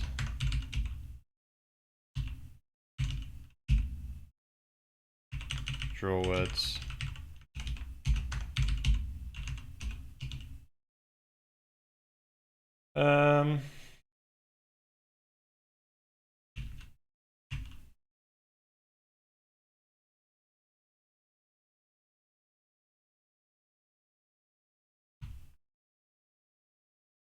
Okay, should we see if we end up with the perfect amount now? So we run it in the debugger, stop on the trap. How big's our layer? Count of 100, 2, 4, 5, 6, and 73. So if we print out GUI dot draw dot draw words count, Yep, that's perfect. And the clip words count. So we should be up to 88. Huh? Way too many. How can one do too many?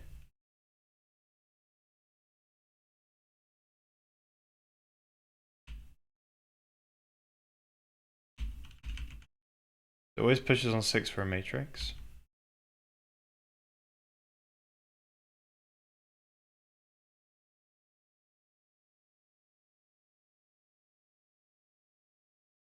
Huh?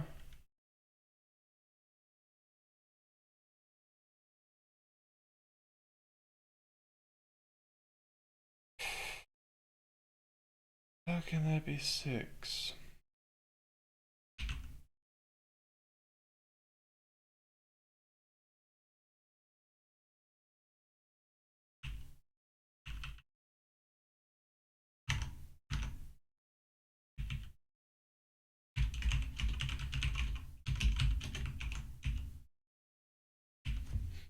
Did I look at the wrong variable or something?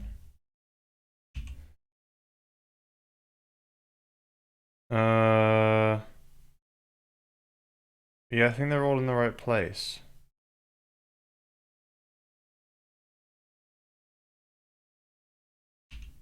None get removed or anything.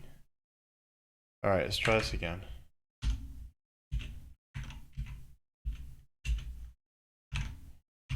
PD ref layer PGUI dot draw. Did I use the wrong one? Clip words 88.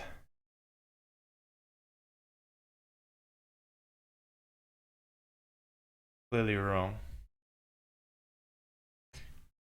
To be uploading too much. It maybe would have been better just to do a for loop over all the things and just count it. But oh well.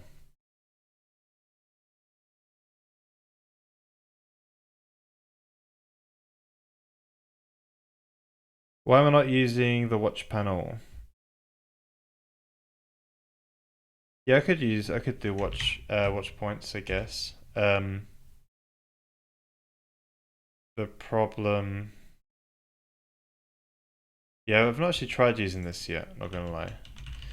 I don't know how good it actually works. But yeah, that would be a good place to try it, to do this actually, wouldn't it? If we start this off. Oh. If we started this up and then said GUI dot draw clip words count. Yes. Then we hit continue, right? Does that work?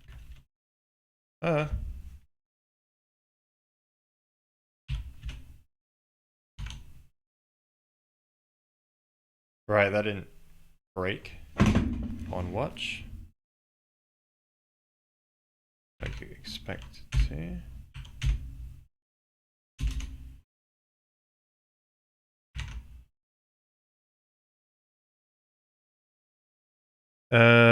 Break on writes to address. Right, let's try that again. No! My thing. Oh, it's still there.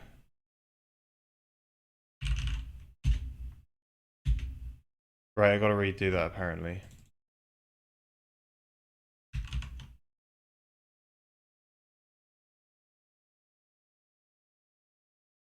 Alright, we'll type that again. I've gotta close it. But it's not how it works now. So should be able to say G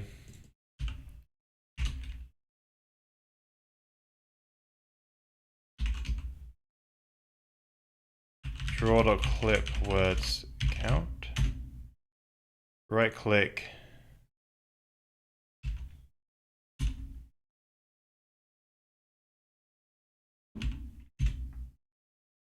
Alright. So just writes it there. Wait. Oh, I made it 1 here. Okay, that's fine.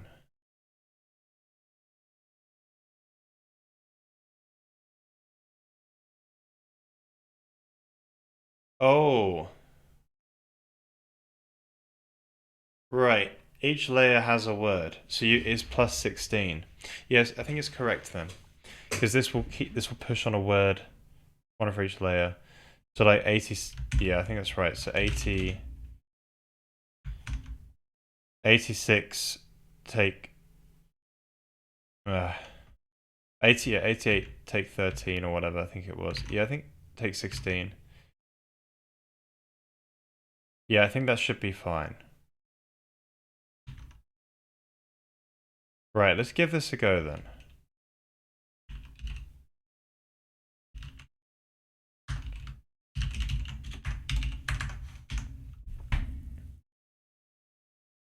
Oh, put those fields, the other ones in the watch variables. I see. Okay. What is drawing slash clipping for? I understand draw words, but are you clipping them? Yeah, yeah. So whenever you draw UI, specifically when you got like, oh, for crying out loud, that one. When you have like scrollable areas, right? Stuff goes off the screen, needs to get clipped. It happens at more of like, so you got like a window, it's got a scroll bar in it. Right, your button is off the screen, right? It's out of here. But so you don't want to draw this as clipped, right? So that's where the clipping comes in. The clipping box will be kind of like on the inside of this a little bit, based on the padding or something. So your stuff only stays inside there. Yeah. It's got custom clipping shapes, so it's got rounded corners and stuff. And that. What is this for? Custom UI for a game. Right, I hope this works and doesn't bring down the stream again. Oh, for crying out loud.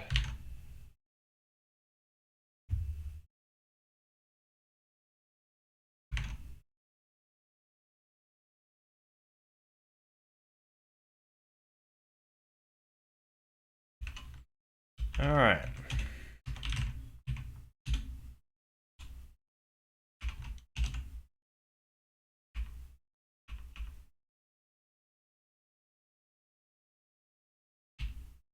Okay. So we're back now, I think. Should be back. We're back. So my computer says we're back. But, right. Sweet, thank you. So clearly we need to actually debug this further. I don't know why I didn't debug this thing here. Clearly we could be patching something incorrectly, maybe. Yeah, I just want to all round check to make sure. And maybe we should actually investigate the thing we did earlier as well. Yeah, bit silly of me to do that. But hey. So we're in here now.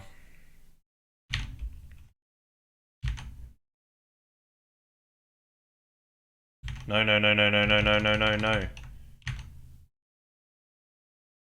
I thought I recompiled.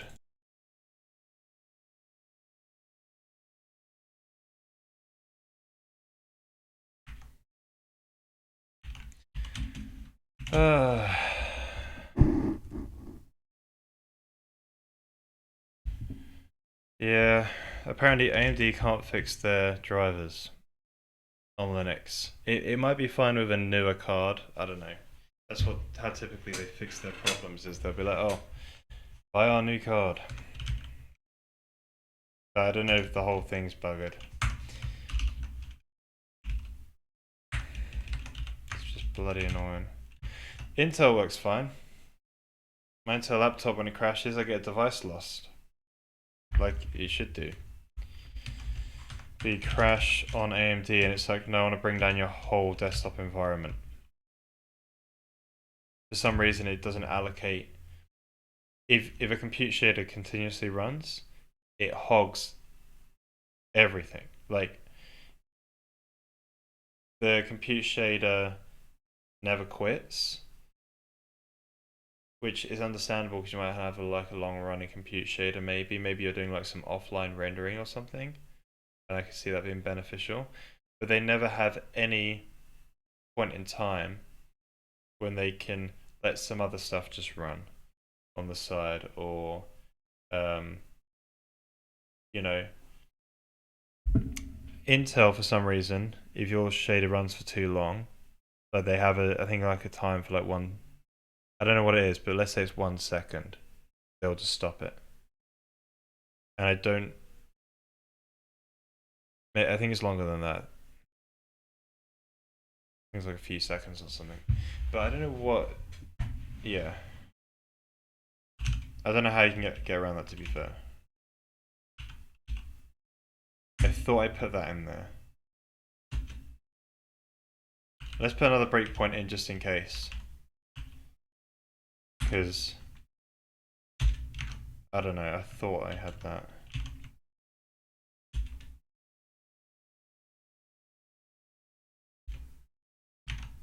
Right. Okay, we've got 2 breakpoints in there now. Okay, that's good. Get them out of there.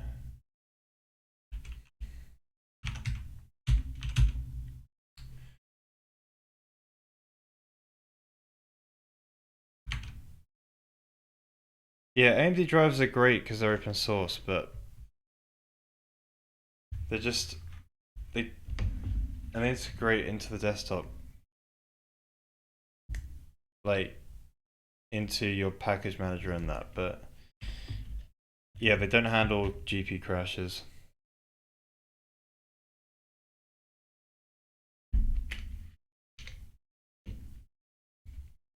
Well, at all. Bloody sucks.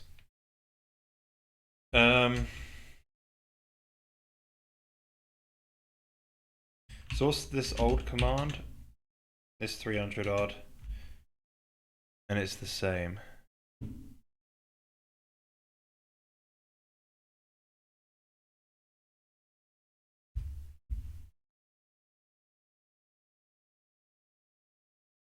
Now the clip words 0. Okay, that makes sense.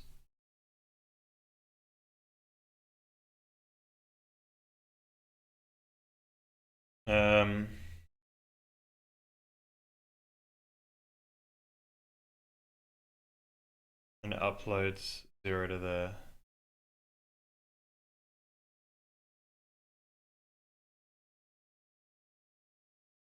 Yeah, that's sensible.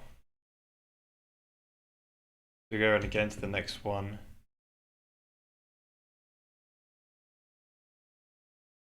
Yeah, looks the same.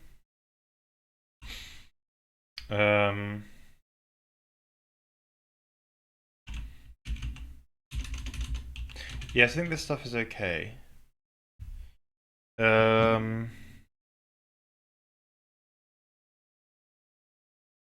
Why would it not be the same?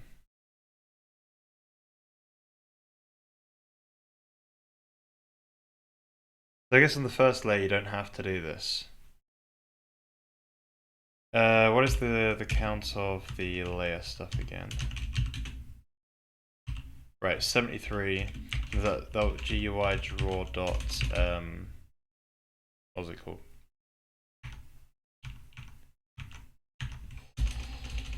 Draw words count. Yeah, maybe we're off by 1 here, but still, having too many is not a problem. Because you've got 16 empty slots, I think.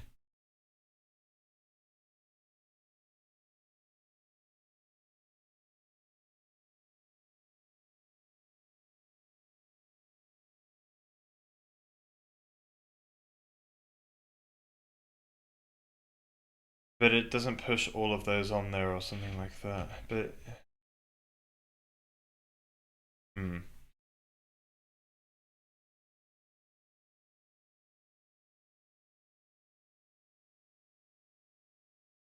Right, I wonder what we've changed then that could have messed this up.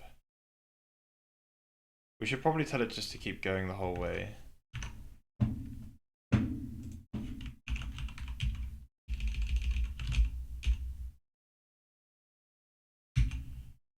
And you only want to do this providing that um,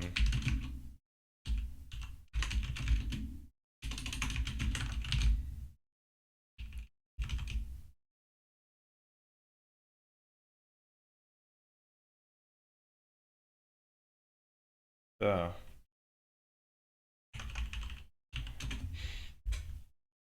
No, see, I saw the other applications freezing trying to submit stuff to the GPU. Yeah.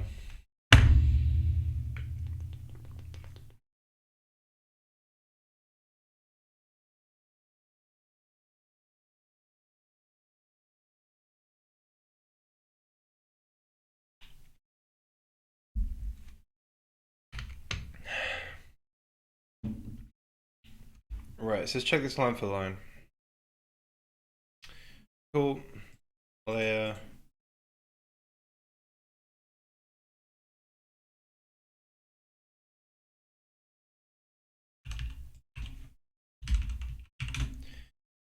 So I guess we don't run this anymore because we only got one layer.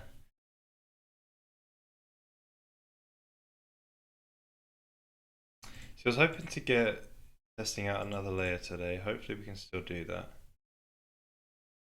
It's just that plus that.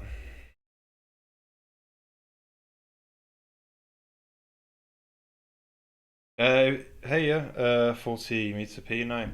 So we've got our own graphics API, basically. So the whole thing's basically written from scratch. We've got a few third-party stuff. We've got a custom shader compiler which compiles C to use SpearV shaders. So we use Vulkan as we've got a Vulkan backend implementation. We've got a GPU abstraction layer, and we're just using compute shaders for now. So it's a very slim, API basically. There's not much to it. It's basically just creating buffers and textures and dispatching compute shaders. That's basically the API. There's some profiling stuff, and now this texture viewer we're working on. But yeah, that's about it.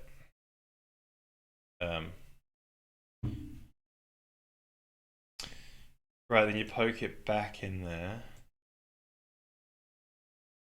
Seems legit. Words +8 is where it's stored.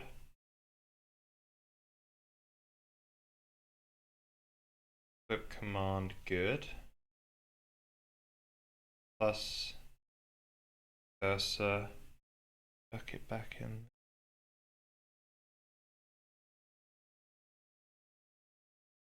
Yep. Legit. This is all good. So this is saying put it into that pointer that you've passed in. Those pointers are legit. We can double check that in a minute. Yeah, take the pointers, add this, which would be 0 at the start, because I only got one layer at the moment. From this layer, then count, yep. Then add the count onto here. Legit. Right, it's fine. So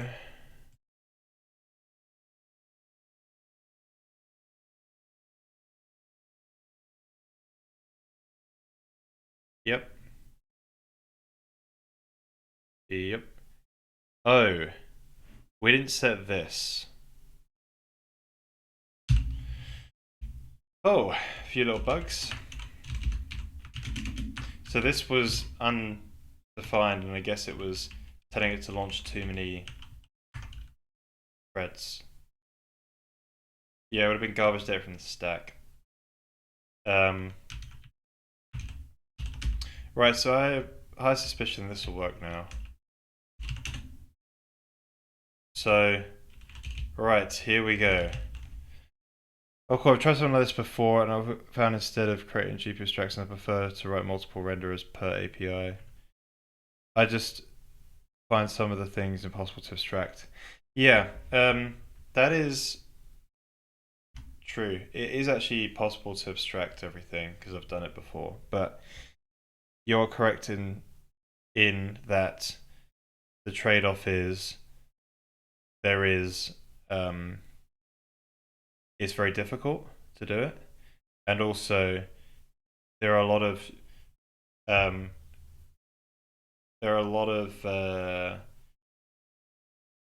you can't always leverage the API to its full potential. That is the number one thing. So yeah, I guess yeah, the benefits are you do get to share code. When it literally this is dead simple that we don't really have the issues you would have if you just use the API like Vulkan to its full extent.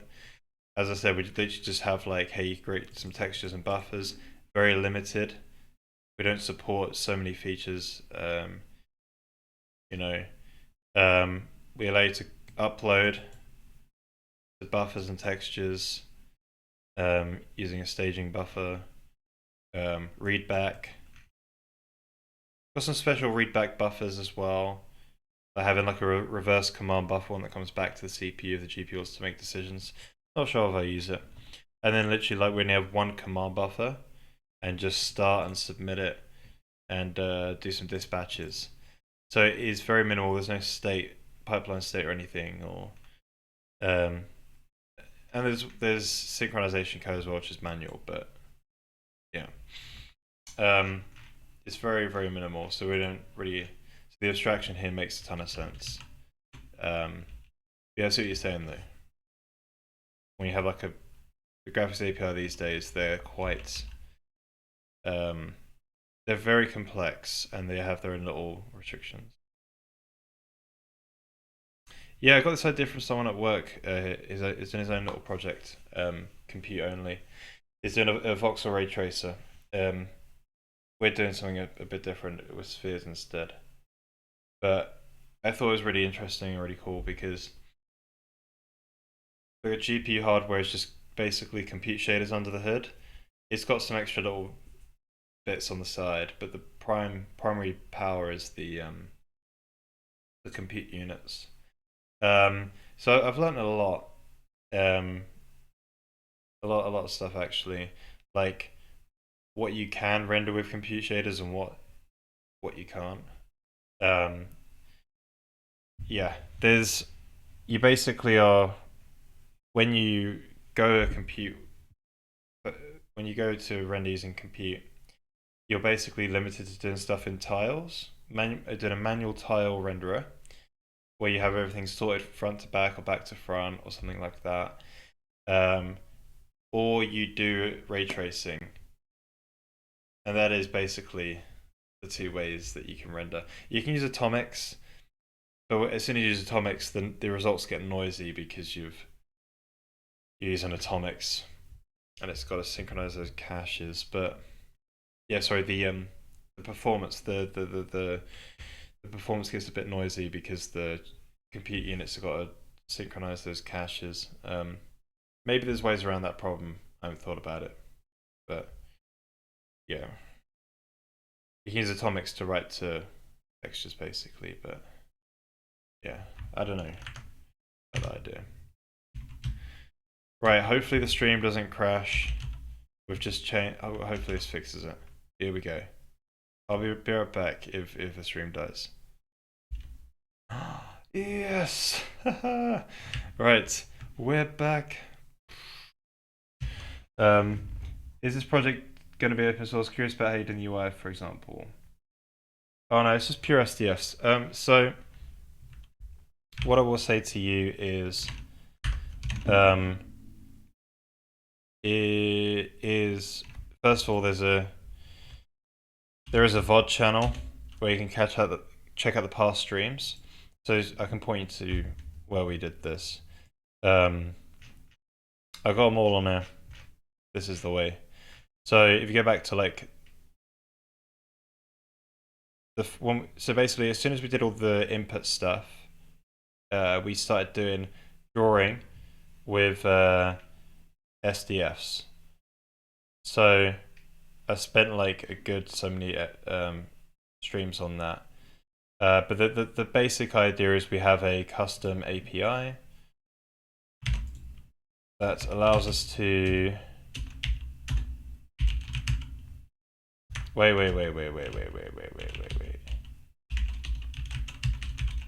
Here we go. So it's basically a signed distance field virtual machine.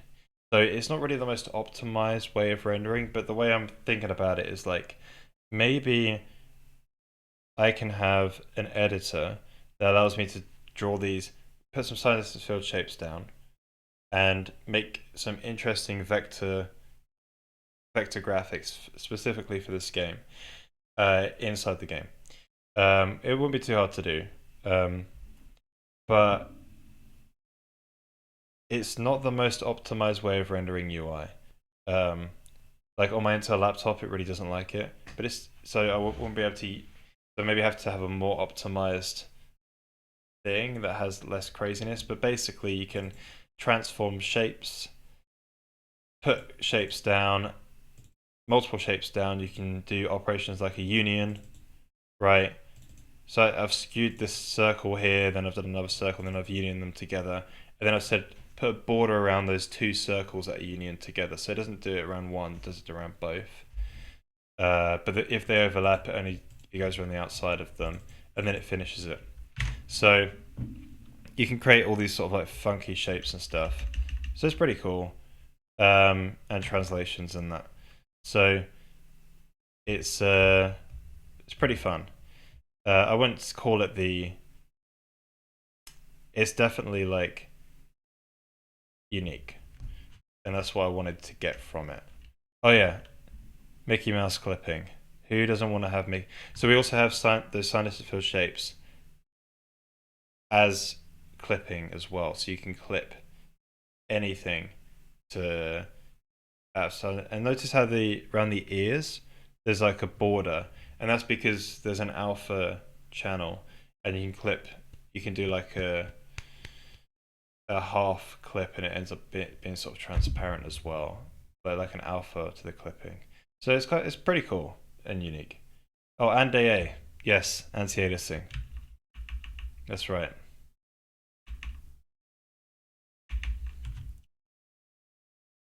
With this stuff, never thought of doing this. Very cool, and also, yeah, outlines for free.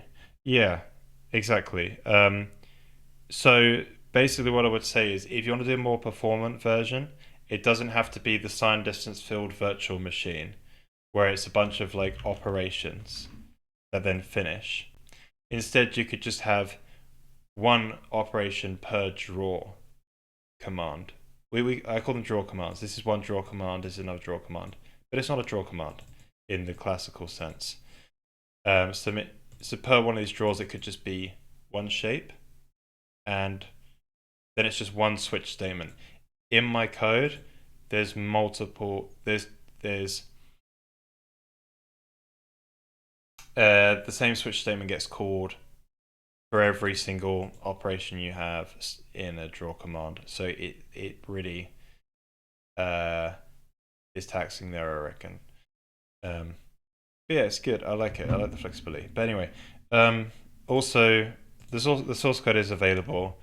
For people who sub via Twitch or support via Ko-Fi, get access to the code via the Discord. So if you wanted to look at the code, it is available through that. That's the final thing, really. But yeah, I'm glad we fixed this up. So this is good. So I want to try out the layering thing before we finish. I commented about. Oh yeah. I need to. Yeah.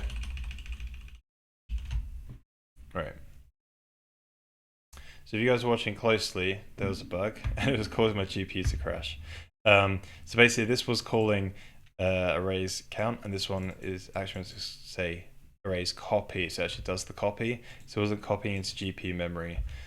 And then also I forgot to set this count here to the arrays count. So later on, when we dispatched the compute shaders to do the rendering, this was uninitialized memory, and it was just a random number, and it was not happy, or my GPU is not happy.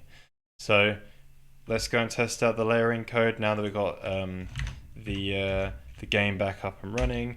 As you can see here, here's the texture viewer. We're able to see the texture again. So let's add in some kind of like test layer. and just see what happens. All right. Gonna be good.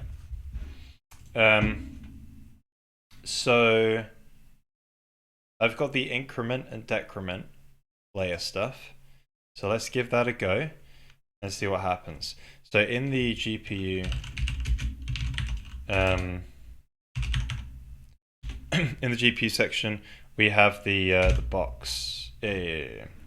So when we do the split area,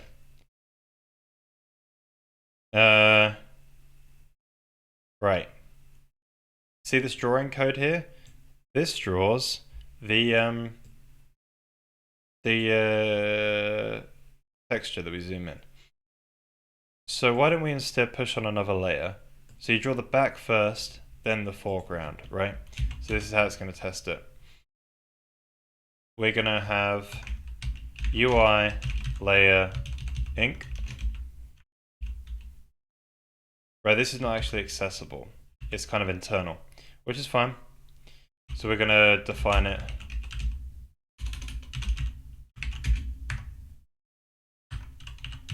Two seconds, I've got to... Wait, it's not C++, get out of here. Right. Oh. I got to do a deck as well. Alright.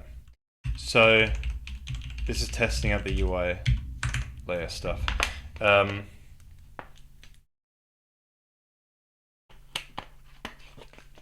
So, let's draw a box. You know what? Let's show off the stuff.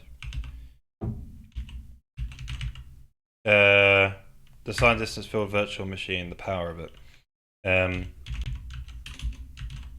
Let's grab one of those examples. This one.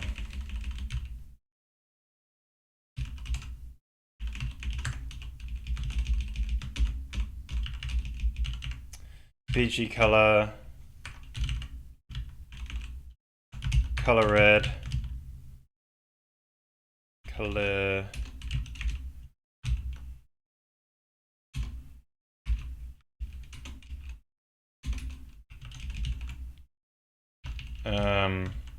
let's do blue for this.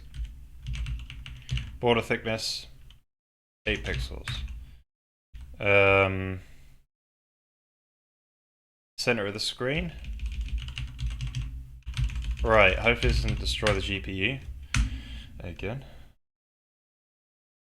You like the saturated colors? Okay. Yeah, I actually just found out they were saturated. Because I started doing YouTube now, doing some recaps, and I looked at my phone and I was like, oh, this color's off. Turns out my monitor's buggered, and it's not color calibrated. So what ends up happening is that basically. Yeah, I can't correct it because my touch buttons on my monitor. Yeah, so for now we're dealing with horrible colors. But yeah, fix that in the future. Conflicting types. What's conflicting? Oh, UI layer, not draw layer. Crap. Right, let me fix that up. Apparently it's able to know that.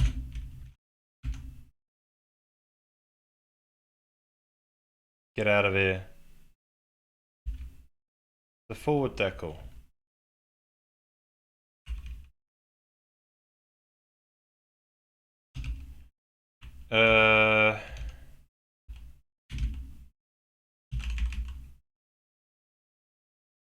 Alright, screw it. Does that still compile?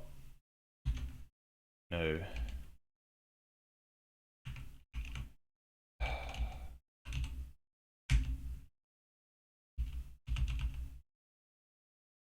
It's all included into the single file. UI draw layer.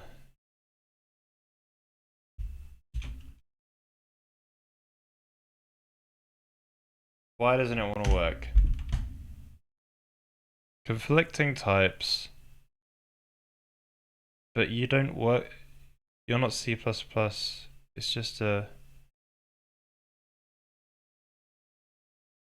I guess it's because it's inside the function. It doesn't like it.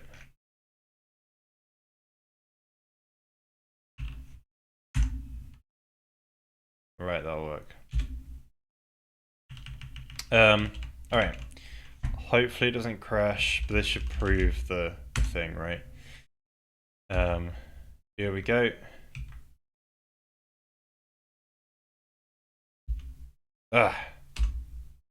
And we click. Oh yeah. So there's the SDF thing I was talking about. So we got one shape, it's skewed. Here's the other one, and we could put the border around it as well. Sinuses fields. Yeah, it's pretty snazzy. You can also animate it in that. Let's chuck a bit of time on there for a bit of fun. Static.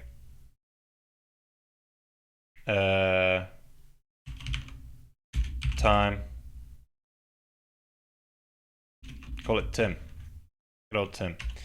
We're gonna say Tim plus equals. Have we got a DT in here?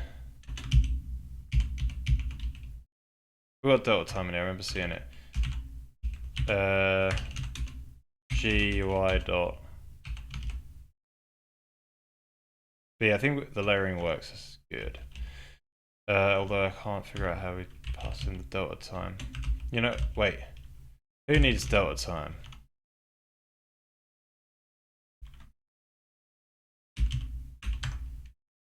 All right. Skewing. Sine.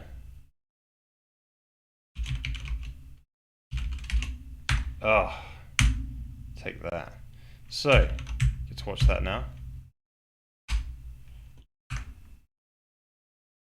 Oh yeah.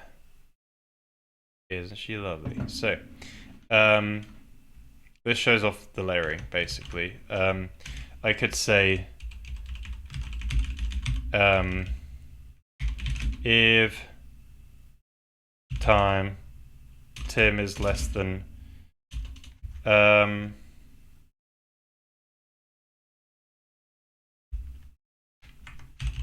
well, all right. Hey, Nageless, thank you so much for the raid. Appreciate it. How'd the stream go? Yeah, the SDFs are they're rendered every like they it's a virtual machine in the compute shader. So you generate the SDFs. Yeah, like they're fully evaluated on the GPU as like a bytecode instruction stream. It's crazy. Yeah, it runs actually surprisingly quick. It runs under a millisecond for a full screen of widgets. But it's not too good on an Intel card. Yeah, I'm hoping I could probably just do compile the static ones into a texture. But then that involves textures, and textures suck. Yeah, maybe there's a way to make it even faster, and I don't have to do that. All right, let's recap this.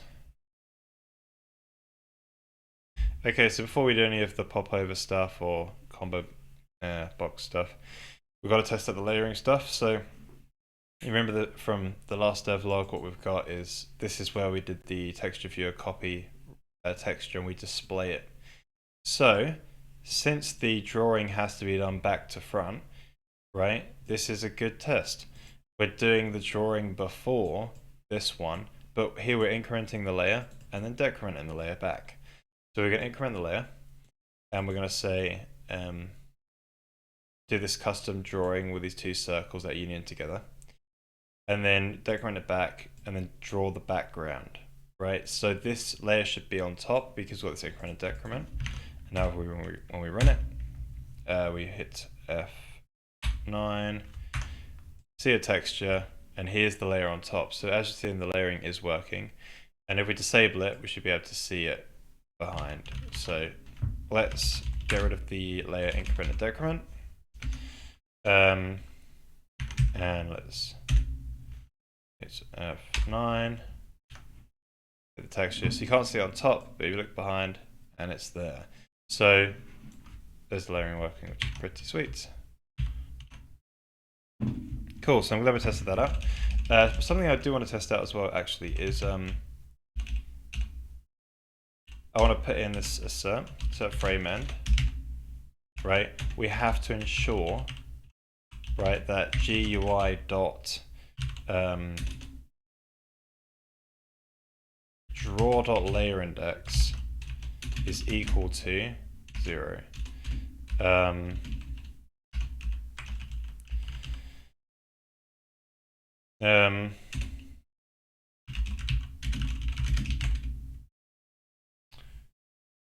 Yeah, layers cannot end.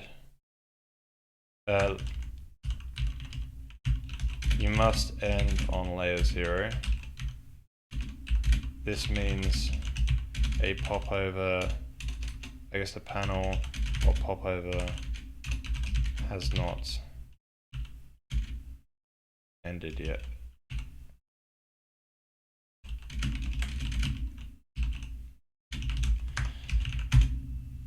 Cool. So let's run that as well, and then we'll comment about that.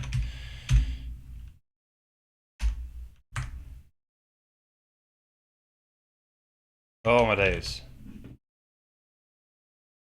Why didn't that crash?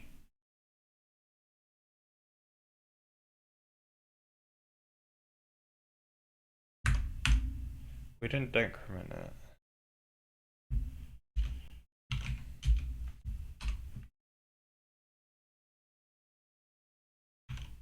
Yeah, put it on top. That's not what I wanted. Why didn't it crash?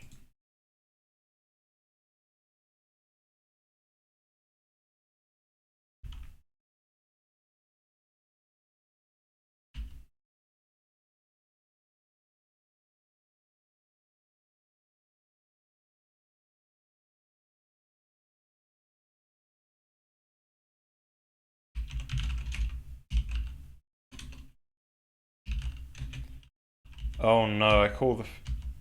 You know what, I kept doing more UI, didn't I? I just realized I've kept doing more UI outside the begin and end. Oh crap. That's all good. Alright, I guess we'll just do it in, move it in here somewhere. Not the best. Should be some safeguards for that, but hey.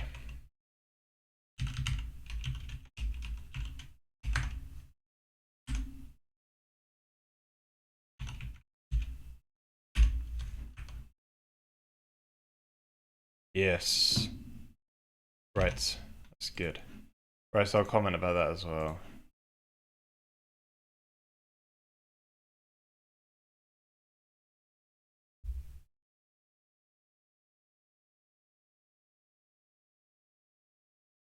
Right, so some other little thing we've done is we've added a little safety check. So if we say don't decrement the layer back, and we got to the end of the frame, we have added this assertion here where we say, hey, if make sure the layer is gone back to the first layer, because if not, it means you haven't ended a panel or a popover.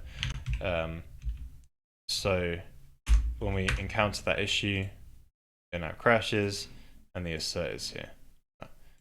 Awesome. Right, so unfortunately I didn't get to where I wanted to go today. I wanted to start on popovers today, at least, but that's cool. So I guess we'll just round it up now. How can I do that?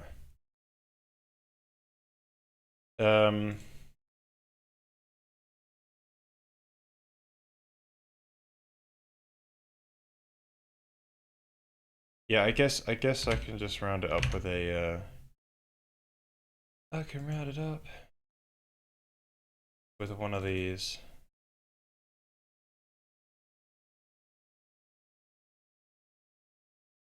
Yeah, I'm not doing intros anymore. I think I'm just gonna have outros. Outros are the way. Because I ended up just like saying, hey, welcome. And then like, it's this day. And then like, check out these links. Or like, oh, I'm doing this and check out these links. It just seems silly. So now I'm just starting it. I'm telling the story of what's gone on in the stream. And then I'm gonna, at the end, just gonna be like, just send it off basically, not have a cut out end. And then point to these links afterwards. And that's sensible. I think that's a more sensible way of doing it. Alright, so I guess let's marker this and just say, right.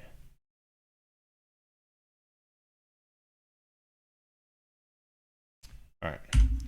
Right, thank you so much for watching. Maybe we shouldn't say that. Maybe we should say okay. Yeah. Do again.